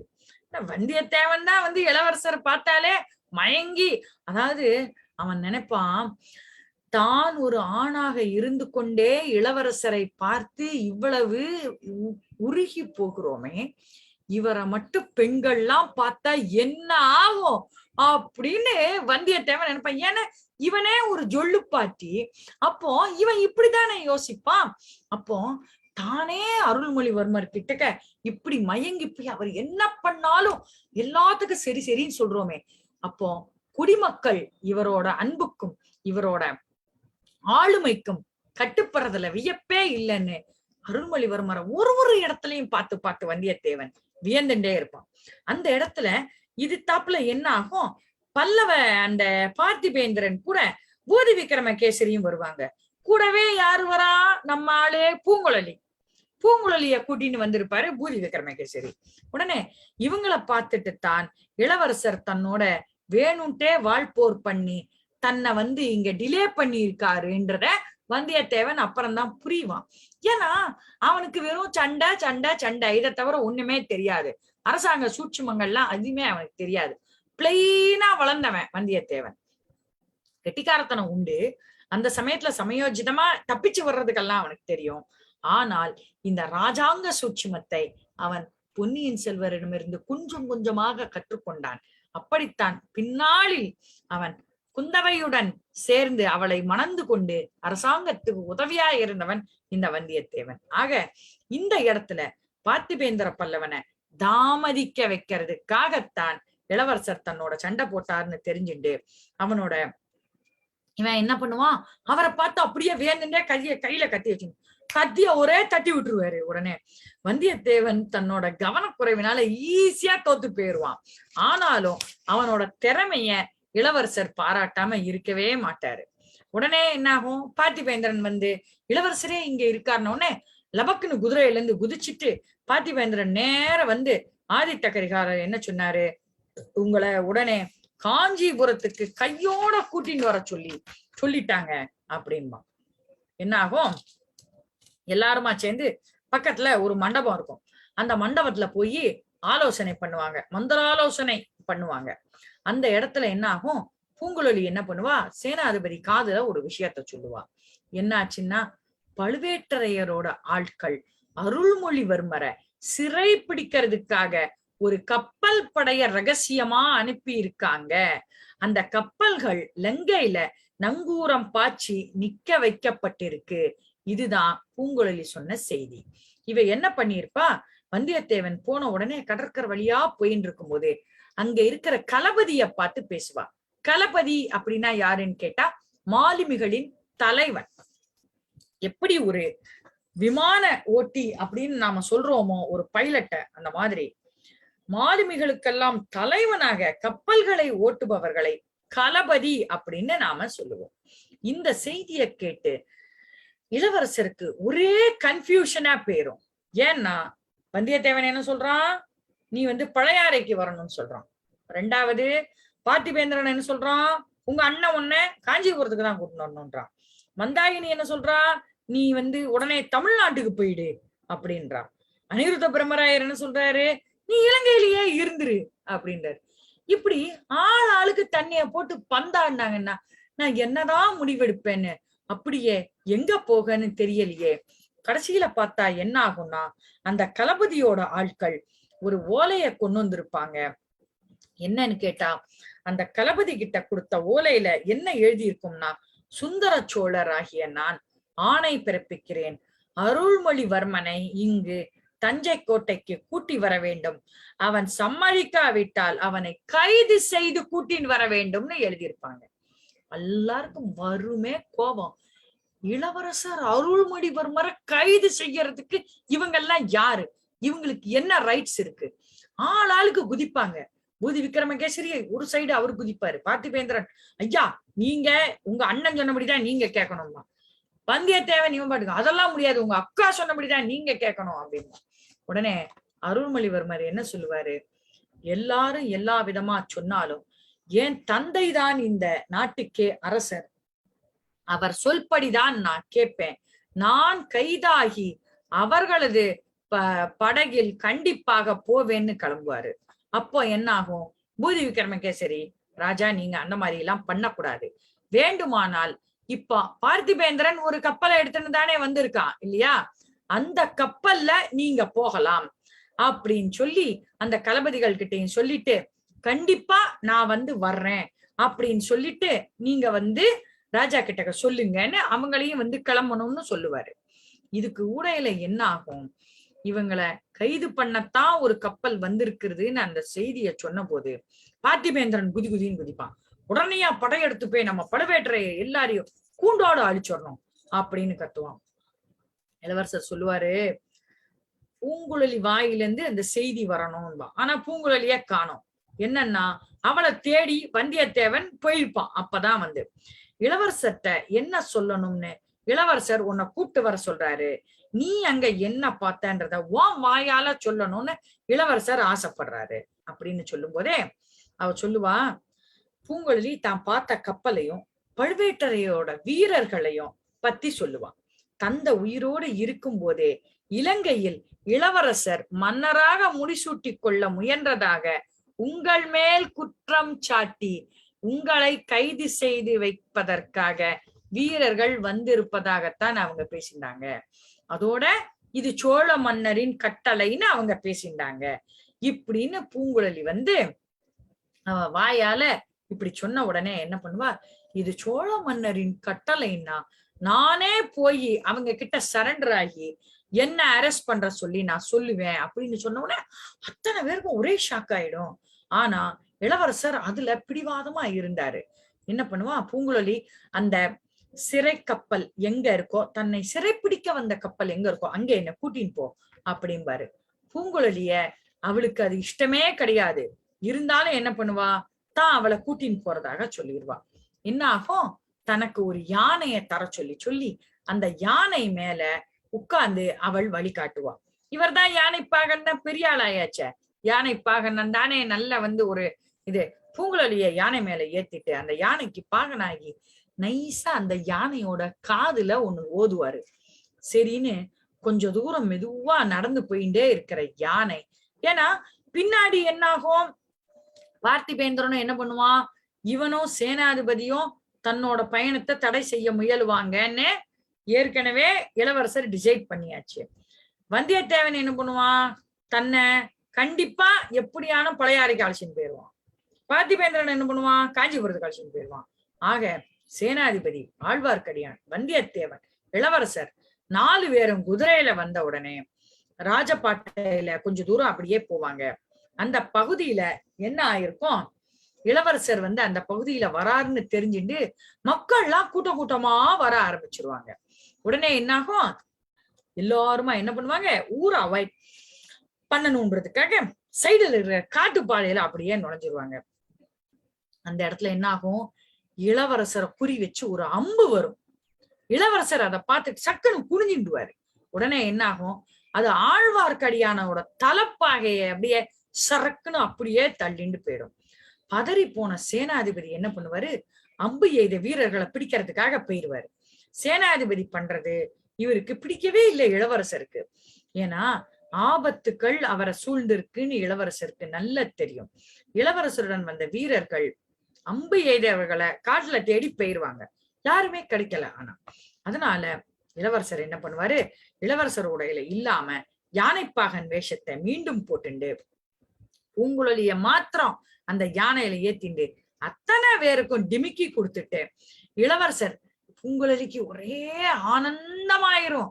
ஆஹா, இளவரசரை பாப்போமா அப்படின்னு நாம நினைச்சிட்டு இருந்தோமே, இளவரசர் கூட தனியா பிரயாணம் பண்றதுக்கு நமக்கு ஒரு வாய்ப்பு கிடைச்சிருத்தேன்னு சந்தோஷம் தாங்க முடியல அவளுக்கு. உடனே என்ன பண்ணுவா, யானை வந்து அப்படியே மெதுவா போயிட்டே இருக்கும். அருள்மொழிவர்மர் என்ன பண்ணுவாரு, எப்படி யானை இவங்களை எல்லாத்தையும் அவாய்ட் பண்ணிட்டு தான் போயிடணும்னு சொல்லிட்டு யானையோட காதுல ஒரு நைஸா ஒரு மந்திரம் ஓதுவாரு. யானை வேகமா மதம் பிடிச்ச யானை மாதிரி சர சர சர சரன் வேகமா ஓட ஆரம்பிச்சிடும். உடனே பூங்குழலி அந்த நேரத்துல அவ மனசுல தோன்ற எண்ணங்களையும் கனவுகளையும் நாம தான் அந்த பொன்னியின் செல்வனை படிச்சுதான் நாம தெரிஞ்சுக்கணும். அதையெல்லாம் சொல்லிட்டு இருந்தா இன்னைக்கு நமக்கு நேரம் ஆயிடும். உடனே என்ன பண்ணுவா, ஊம மூதாட்டி என்ன சொல்லுவா, இந்த பூங்குழலி என்ன பண்ணுவா, ஊம மூதாட்டி தன்னோட அத்தை தான் அப்படின்னு சொல்லி அத்தை தான் தன்னை வளர்த்தா, அதனால எனக்கு அந்த அத்தை எங்க இருப்பான்னு நீ எனக்கு அவளை நீ கண்டுபிடிச்சுன்னு வரணும் அப்படின்னு சொல்லி பூங்குழலி கிட்டக்க கேட்பாரு இளவரசர். அந்த அத்தை வந்து ஊமை செவிடு. அதனால அவ ஒரு காட்டுக்கு ராணி மாதிரி அவ அலைஞ்சிருக்கா. அவளுக்கு தெரியாத விலங்கு பாஷைகள் கிடையாது, காட்டுல அவளுக்கு தெரியாத இடங்கள் கிடையாது.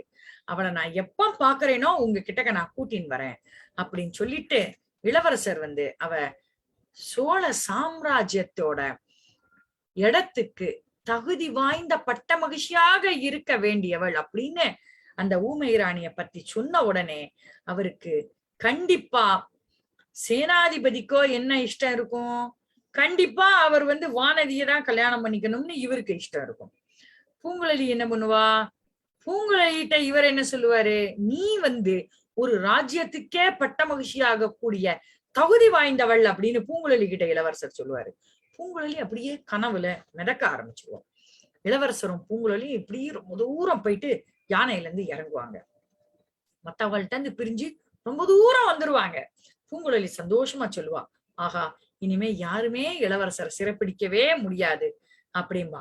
ஆனா இளவரசருக்கு என்ன ஏமாற்றமா இருக்கும், தன்னோட தந்தையோட கட்டளைப்படி நடக்க முடியலையே அப்படின்னு ரொம்ப ஏமாத்தமா இருக்கும். நதிக்கரையோரமா அப்படியே நடந்தே போவாங்க. பூங்குழலி என்ன பண்ணுவா, சாப்பிட்டும் தூங்கியும் ரொம்ப நாளா இருக்கும். அந்த அந்த இடத்துலயே அவங்க கடற்கரையோரமா போனதுனால தர தட்டி நிக்கிற அந்த சோழர்களோட கப்பலை பார்த்துருவாங்க. அதுல உணவுப் பொருட்கள்லாம் இருந்ததுனால அங்க போய் சமைச்சு சாப்பிடலாம் அப்படின்னு நினைப்பாங்க. இரவு நேரமா இருந்தது. திடீர்னு பார்த்தா ஊமராணி ஓடி அங்க அவங்களுக்கு சமைச்சு போட ஆரம்பிச்சிருவா. அவ எப்படி வந்தா ஏது வந்தா ஒண்ணுமே தெரியல. அவளை எங்க பார்த்தாங்க, ஏற்கனவே அனுராதபுரத்துல உள்ள வீதியில அவளை பார்த்தாங்க, அங்க இருந்தா. இவங்க யானையில பிச்சு பறந்து யானை வந்த மாதிரி இங்க இருக்காங்க, இங்கேயும் வந்துட்டா. அவருக்கு இளவரசருக்கு ஒரே ஆச்சரியமா இருந்தது, எப்படி வந்தானே தெரியல. கொஞ்ச தூரத்துல பார்த்தா ஒரு சூப்பரா ஒரு உயர்ந்த ஜாதி அரபு குதிரை அங்க இருக்கும். அது அங்க மேய்ஞ்சுக்கிட்டு இருக்கும். பார்த்தா ஓஹோ, நாம வந்த ஸ்பீடுக்கு எப்படி இந்த ஊமை ராணி வந்தான்னு பார்த்தா இந்த அரபு குதிரை மேலதான் ஏறி வந்திருக்கா அப்படின்னு நினைச்சுப்பான். சரின்னு சாப்பிட்டுட்டு படுத்துருவாங்க. அடுத்த நாள் காத்தால பார்த்தா அவளை காணோம். கொஞ்சம் தூரத்துல இருந்து ஒரு மரக்கலம், அதாவது போட்டு வர்றது தெரிஞ்சிச்சு. அதுல யார் இருந்தா, சேனாதிபதியும் ஆழ்வார்க்கடியானும் இன்னும் கொஞ்சம் வீரர்களும் இருந்தாங்க. ஆனா வந்தியத்தேவனை காணோம். அவங்க எப்படி அங்க வந்தாங்கன்னு சொன்னா, வந்தியத்தேவன் கடல்ல ஒரு பாய்மர கப்பல் நின்னுட்டு இருந்ததை பார்த்துட்டு இளவரசர் அதுலதான் தனியா போறாரோ, ஏன்னா அவர் தான் அரெஸ்ட் ஆகி தான் போவேன்னு நினைச்சிட்டாரு. இவன் தான் ஒரு துருத்தா குடுக்குடுப்பையாச்ச. என்ன பண்ணுவான், இளவரசர் அந்த பாய்மரகு விரிச்ச அந்த கப்பல்ல தான் இளவரசர் போறான்னு நினைச்சு அந்த கப்பலை போய் எப்படியோ ஒரு போட்டு ஒருத்தனை புடிச்சு அந்த கப்பல்ல அவன் ஏறிடுவான். இதே இவங்க பாத்துட்டாங்க. ஆனா அதனால என்ன பண்ணுவாங்க,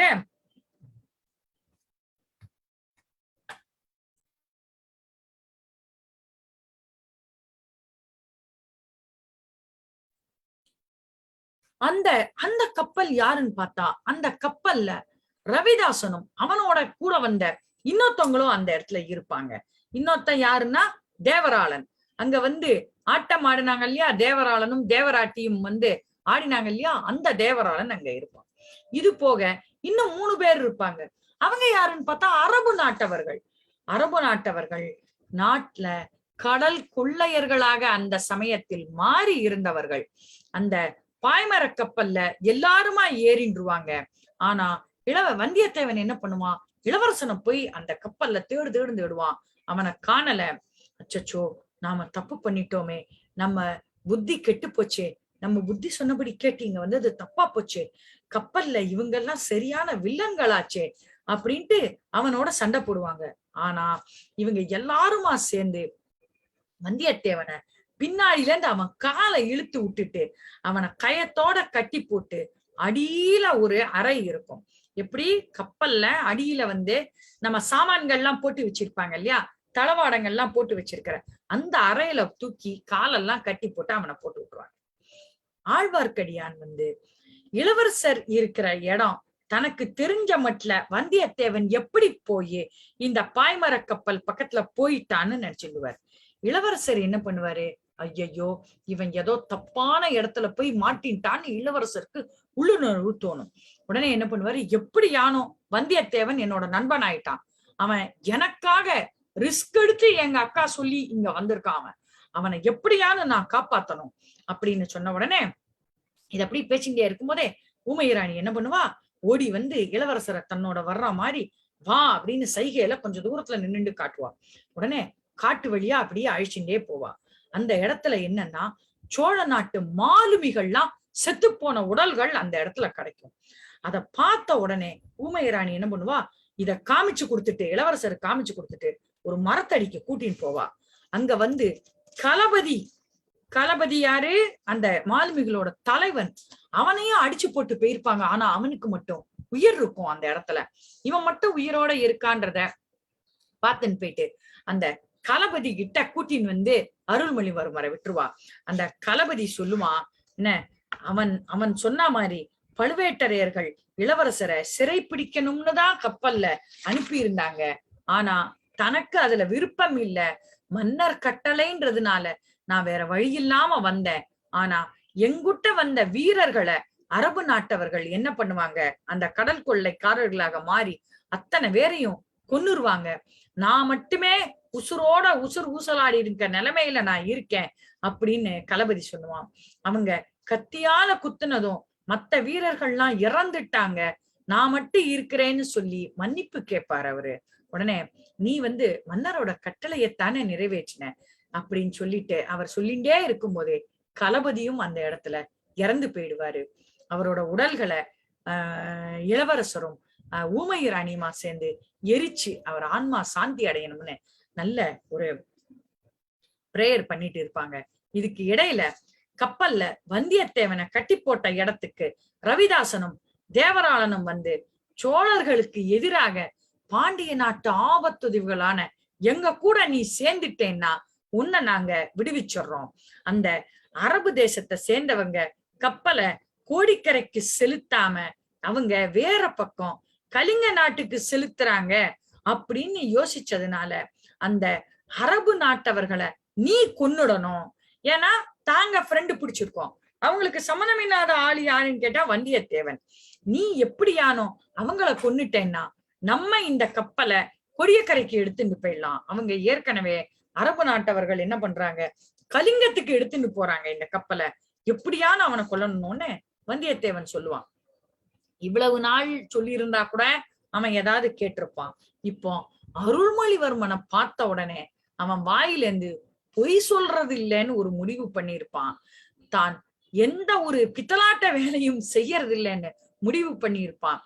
எதையும் நேர்மையாக மட்டும்தான் செய்வேன்னு அருள்மொழிவர்மரோட இந்த ஃப்ரெண்ட்ஷிப்பா இருந்த இந்த ஒரு 4-5 நாட்கள்லயே அருள்மொழிவர்மன் நட்புனால வந்தியத்தேவன் முடிவு பண்ணியிருப்பான்.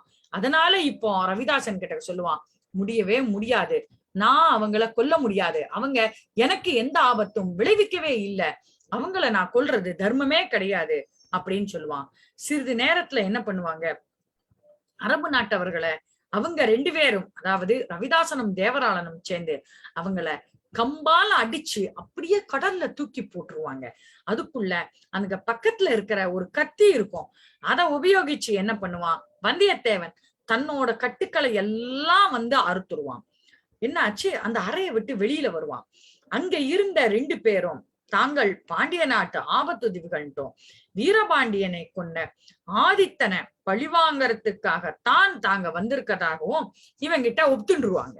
உடனே என்னோட மகாராணி நந்தினி வந்து என்ன தெரியுமா சொல்றாங்க, நீ எங்களுடன் சேர்ற என்ன சொல்லு, நாங்க வந்து கண்டிப்பா உங்களை எங்க பழுவூர் இறையான் கிட்ட கூட்டின்னு போயிட்டு நாங்க உனக்கு நல்ல வெகுமதி எல்லாம் வாங்கி தரோம் அப்படின்னு சொல்லி அவங்க 2 பேரும் இவனை நைஸ் வைக்க பார்ப்பாங்க. ஆனா இவன் சொல்லுவான், நான் சோழ குலத்துக்கு துண்டு செய்வதற்காகத்தான் நான் இங்க வந்திருக்கேன், உங்களோட கண்டிப்பா நான் சேரவே மாட்டேன்னு வந்தியத்தேவன் சொல்லிடுவான்.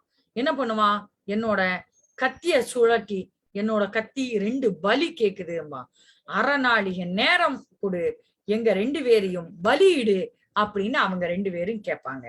சரி, எப்படியும் தங்களை வந்து வந்தியத்தேவன் கொன்னுடுவான்னு பயந்த ரவிதாசனும் தேவராளனும் என்ன பண்ணுவாங்க, அவனை ஏமாத்திட்டு அந்த கப்பலுக்கு தான் வேற ஒரு படகு, அந்த எப்பயும் வந்து இந்த ரெஸ்கியூ போட் அப்படின்னு ஒண்ணு ஒரு பெரிய கப்பல்ல எப்பயுமே வச்சிருப்பாங்க.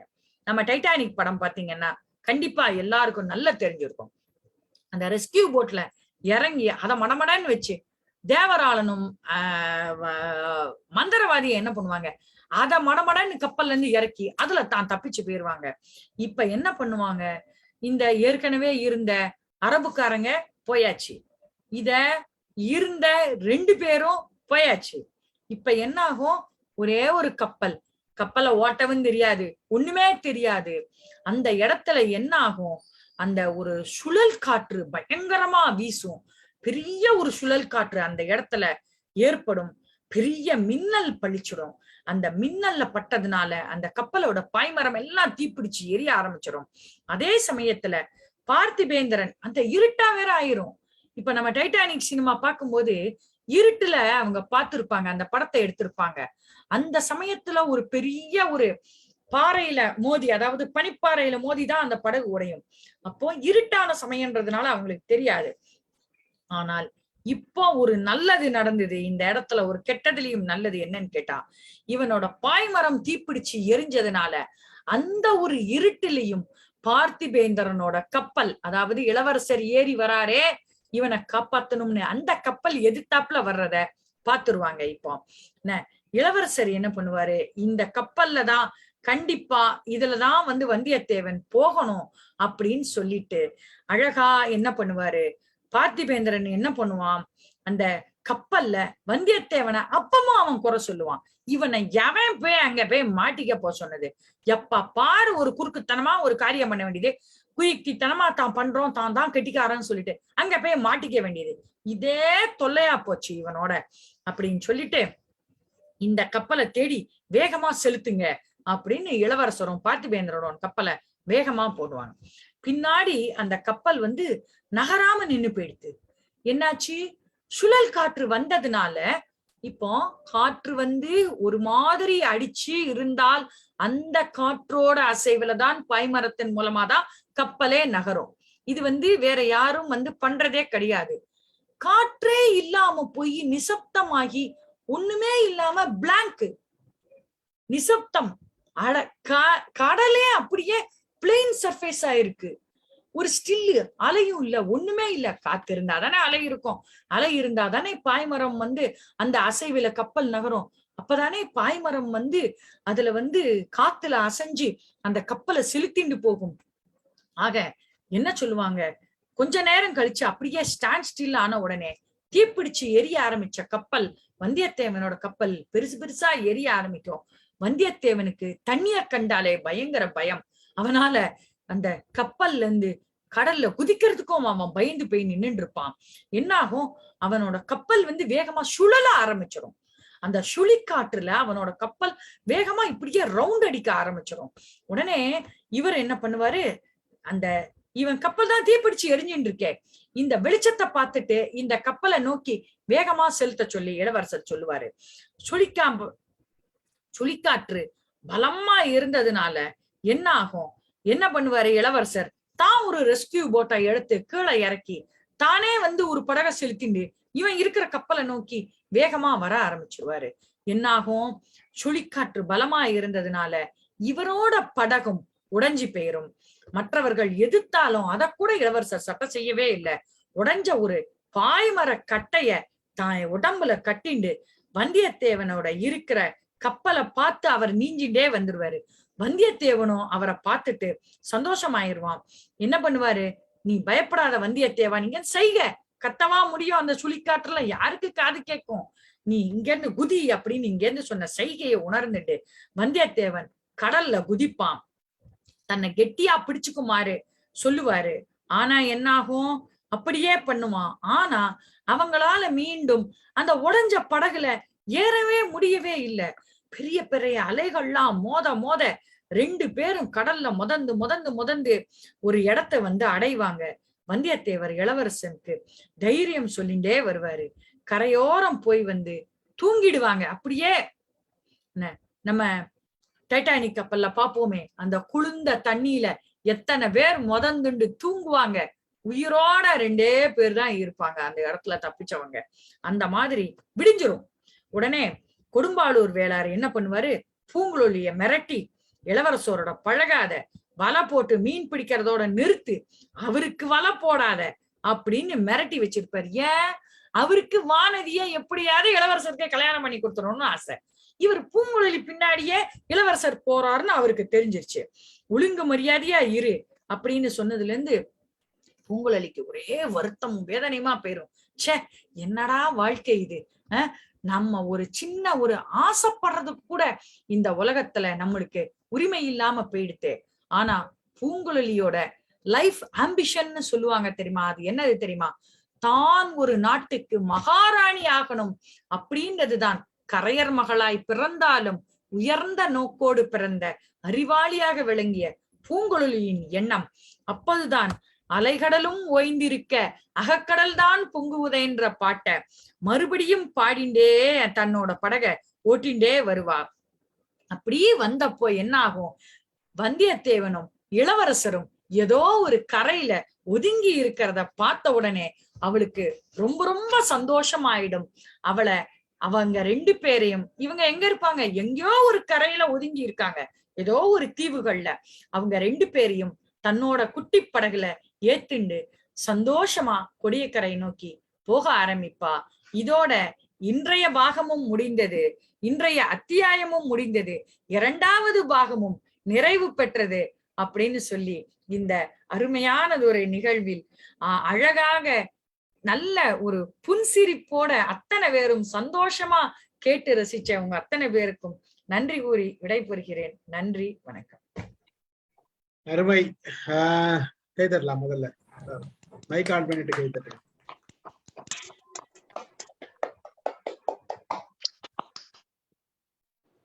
அதாவது கரெக்டா சினிமால படிக்கிற மாதிரி முடிச்சுக்கிறீங்க.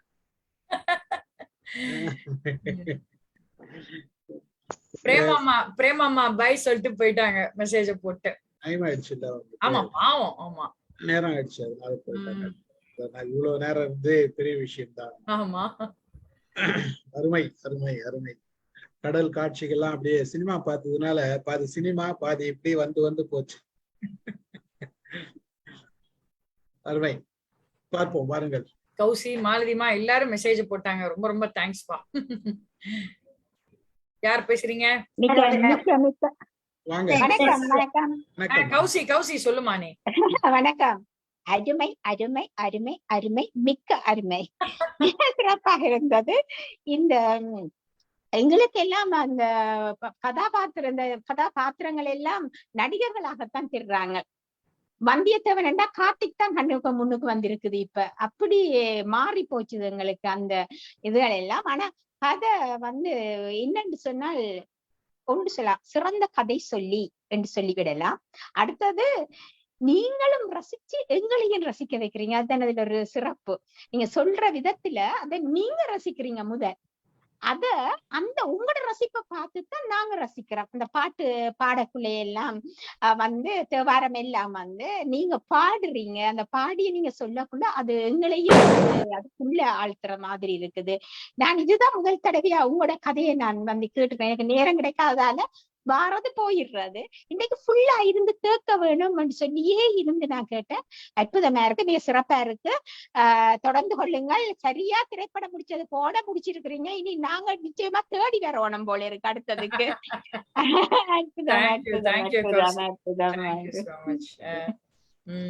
அதனாலதான் பொன்னியின் செல்வனும் நானும்னு இதுக்கு நான் தலைப்பு கொடுத்தேன். நான் எப்படி ரசிச்சேனோ அதே பாணியில நான் உங்களுக்கு அதை நான் சொல்லுறேன். சூப்பரா இருக்கு. தேங்க்யூப்பா. பெஸ்ட்மா சார். மியூட் அன்மியூட் பண்ணுங்க. பேசுங்க. நான் அந்த ஜெயில்ல இருப்பாங்க இல்லையா, அவரோட வந்தியத்தேவன் போட்டாங்க, அவருக்காக ஆழ்வார்க்கடியான் ஏறி குதிப்பாரு அந்த சீன்ல இருந்து வந்தேன். சார் சொன்ன மாதிரி மூவியும் பார்த்ததுனால இன்னும் அப்படியே நீங்க சொல்ல சொல்ல சினிமா போற மாதிரி ஒரு ஃபீலிங் எனக்கு. நல்லா இருந்தது மேடம், சூப்பர், ரொம்ப நல்லா இருந்தது. Thank you very much. தேங்க்யூப்பா தேங்க்யூப்பா. Happy good evening sir. Good evening. வாங்க Bhuvaneswari madam. Ma'am good evening. Good ஈவினிங்மா. சொல்லுங்கம்மா சொல்லுங்கம்மா. நல்லா இருந்தது மேம். ரொம்ப சூப்பரா இருந்துச்சு. நல்லா இருந்துச்சு. நிஜமாக எதுக்குமே எப்படி பாராட்டுன்னு தெரியல. சூப்பர். நீங்க கதை சொல்ற விதம் ரொம்ப பிடிச்சிருக்கு. அப்படியே சின்ன பிள்ளைங்களுக்கு சொல்ற மாதிரி சொல்றீங்க. சூப்பரா இருக்கு. நல்லா இருக்கு. Keep it up ma'am. ரொம்ப தேங்க்ஸ் ஃபார் திஸ் நாவல். எங்களுக்காக சொல்றது தேங்க்யூ. எங்களுக்கு சொல்றதுக்கு தேங்க்ஸ். வாங்க கல்யாணி மேடம் பேசுங்க. ரொம்ப சிறப்பா இருந்தது. எல்லாரும் சொல்லிட்டாங்க, அதனால சொல்றதுக்கு ஒண்ணும் இல்ல. டைட்டானிக் அடிக்கடி கூப்பிடுறீங்க, அத எக்ஸாம்பிளுக்கு எடுத்து எடுத்து சொல்றீங்க. நல்லா இருக்கு. ரொம்ப அருமையா இருந்ததுப்பா. சிறப்பு. Thank you thank you. டைட்டானிக் மட்டுமா கூப்பிடுறாங்க? அவங்களுக்கு எப்பெல்லாம் எதெல்லாம் ஞாபகம் வருதோ அதெல்லாம் வந்துரும். நடுவுல அடிக்கடி வடிவேல கூட கூப்பிடுவாங்க. ஆமா, வந்துட்டாயா? இதெல்லாம் ஒரு ஞாபகம் வருது வரும். பேசுங்க பத்மா மேடம். அது வந்து எப்படின்னா யோசிச்சு பேசுறது கிடையாது. அப்ப அதுதான். பேசும்போது தோன்றதுதான் அது வந்து இதுக்கு ரிலேட்டடா இது அப்படின்ட்டு. இல்ல அந்த சிறையில அந்த இதுல இருந்து எட்டி குதிக்கிறது கூட அந்த எக்ஸாம்பிள் கொடுத்தது எல்லாமே நல்லா இருந்தது. அவங்க சொன்னது ரொம்ப அருமை. அதான் சொன்னேன், சின்ன பிள்ளைங்க சொல்ற மாதிரி சொல்றீங்க. நான் பேசலாமா? பேசுங்க பாத்து. உமாமா வணக்கம். வணக்கம்பா. எக்ஸலண்டா இருந்தது உங்க ஃப்ளோ இன்னைக்கும்.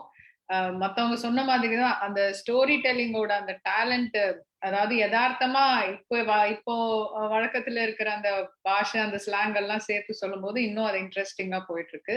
கிட்டத்தட்ட மூவி முடிச்ச அதே இதுலதான் நீங்க இப்போ ஸ்டாப் பண்ணிருக்கீங்க. கரெக்ட். ஆமா, 2வது பாகத்தோட தான் வந்து மூவிய வந்து முடிச்சாங்க. கரெக்டா. ஆமா, படகு கவுந்து இவர் வந்து காப்பாத்துற அந்த ஸ்டேஜ்ல தான் வந்து அவங்களும் முடிச்சிருப்பாங்க. இன்னும் வந்து இப்ப நம்ம அடுத்த எபிசோடு என்னைக்கு சார்? அடுத்த மண்டே 24. Next Monday. அதுல வந்து 3வது பாகம் வந்து அந்த மண்டே. தீபாவளி இல்லைங்களா அன்னைக்கு சார்? தீபாவளி நம்ம இங்க கொண்டாடிட்டு. ஆமா, வர்றவங்க வாங்கப்பா, நான் ரெடிப்பா. ஆனா ஒண்ணு, நான் அவருக்கு டேட் கொடுக்கும் போது அன்னைக்கு தீபாவளி எல்லாம் நான் பாத்துட்டே குடுக்கல. நானும் பாக்கல. தீபாவளி அன்னைக்கு கொஞ்சம் பிஸி ஆயிடுவே. பட்டாசு சத்தத்துல பேசுறது கேக்குமான்னு தெரியல. ஆமா, அது ஒண்ணு இருக்கு. கரெக்ட். அதுதான் கொஞ்சம் பிரச்சனை. பார்ப்போம் எப்படி அமைதுன்றத பிளான் பண்ணிக்கலாம். ஏன்னா வந்து 25ஆம் தேதி என்னால முடியாது. ஏன்னா வேற நிகழ்ச்சியில இருக்கேன் நானு. அதனாலதான் அன்னைக்கு முடியாது. 26 தான் அடுத்தது. வெனஸ்டே தான் நான் சொல்லியிருந்தேன் அடுத்த நிகழ்ச்சி. இல்ல, ஆஸ் பர் டேட் நம்ம கண்டினியூ பண்ணிக்கலாம். சரி, பிரச்சனை இல்ல. எனக்கு தீபாவளி அன்னைக்கு பேசுறது எனக்கு பிரச்சனை கிடையாது. என்ன கேக்குறவாளுக்கு தான் வந்து இது. அதனால காதுல நம்ம இயர்போனை போட்டுட்டு தான் கேட்கணும். அப்ப பட்டாசு சத்தம் இல்லைன்னா. ஐடியா கொடுத்தீங்க. இருக்கப்ப ஒன்னும் பெருசா கேட்காது, சொல்ல முடியாது. ஆமா, அது வந்து இட் டிபெண்ட்ஸ். அந்த தெருவுல உள்ள மாஸ் பொறுத்து அது மாறும். வந்து குட்டிஸ் நிறைய இருந்ததுன்னா அந்த கண்டினியூஸ் சரவெடி எல்லாம் போட்டாங்கன்னா கொஞ்சம் கஷ்டம். அந்த 10,000 வாலா அதெல்லாம் போட்டாங்கன்னா கஷ்டம். இயர்போன் போட்டா கொஞ்சம் சமாளிச்சிடலாம். வாங்க கோபால் ரத்னம் சார், வாங்க பேசுங்க. அனைவருக்கும் வணக்கம். வணக்கம் சார். வணக்கம். வணக்கம் மேடம். பொன்னியின் செல்வன் நாவலை மைண்ட் யுவர் மைண்ட் இணையதளத்தில் வழங்கி வரும் திருமதி உமாபாரதி அம்மையாருக்கு வணக்கம். பள்ளியில் பயின்ற போது தமிழ் தேர்வில் கட்டுரையை சுருக்கி வரைக என்றது நினைவு வருது. அதே பணியை தான் இப்ப செஞ்சுட்டு இருக்கான்னு நினைக்கிறேன். பாகம் 2 தொடர்ச்சியாக இன்று தங்கசாலை, புலிகூண்டு, பாதாள சிறை வழிகளின் வர்ணனை அருமை. குந்தவை சேந்தன் அமுதனை விடுவித்தது இளையராணியின் அரச கட்டளை ஆகும். நந்தினி கந்தமாறனை காஞ்சியில் உள்ள ஆதித்ய கரிகாலனுக்கு ஓலை அனுப்பி ராஜாங்கத்தில் குழப்பம் ஏற்படுத்த செய்யும் செயல்கள் ஒரு பெரிய திருப்பம். இலங்கை சிறையில் ஆழ்வார்க்கடியான் வந்தியத்தேவனை விடுவித்த விதம் ஒற்றர்களின் உடன்பாடு. 2 ஒற்றர்கள் வழியில் ரவிதாசனை இனம் கண்டது. யானை மீது பாகன் வழியில் அருள்மொழிவர்மன் வெளிப்பட்டதும் வந்தியத்தேவன் குதிரைக்காக சண்டையிட்டது. கொண்டு வந்த ஓலையை பறிகொடுத்தது பரிதாபம், பின்பு ஆச்சரியம். 2 ஒற்றர்களின் கூற்றையும் அருள்மொழிவர்மன் நிராகரித்தது தெளிந்த அரசியல். அனுராதபுரம் புத்தர் கோயில் திருவிழா வர்ணனை அழகோ அழகு. மூத்த புத்த பிட்சு மணிமகுடம் செங்கோலும் அளிக்க முன்வந்த போது தன் தந்தையின் வார்த்தையை சிரமேற்று மறுத்த அருள்மொழியின் செயல் மேன்மையானது. ஊமை ராணி மந்தாகினி மூவரையும் காப்பாற்றியதும் தப்பிக்க வழி சொல்வதும் குகையில் வரைந்த ஓவியங்களும் பெரிய திருப்பம். பூங்குழலின் வாய்மொழிக்கு காத்திருந்த இளவரசர் நிலை, யானை சவாரி, ஊமை ராணி பற்றிய தகவல் பரிமாற்றம், அரசியல் வந்த அரபு குதிரையில் தொடர்ந்து வந்து உதவிய ஊமை ராணி ஒரு காவல் தெய்வம்.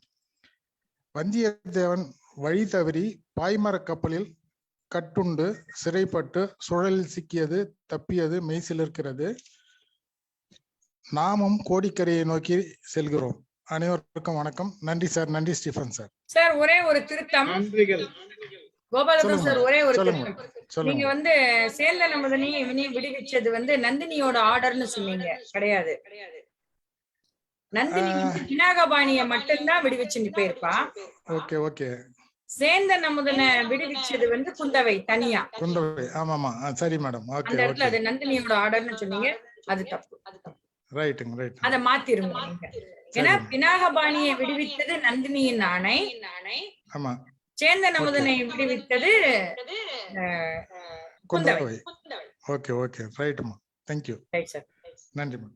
மகிழ்ச்சி. முடிச்சுக்கலாமா? நன்றிகள். மேம் இன்னைக்கு ஒரே நாள்ல செகண்ட் பார்ட் முடிச்சிருக்கீங்களா? நேத்து நீங்க கேட்டது அதோட பாதி, இன்னைக்கு மீதி. ஆமா. Okay okay okay, thank you.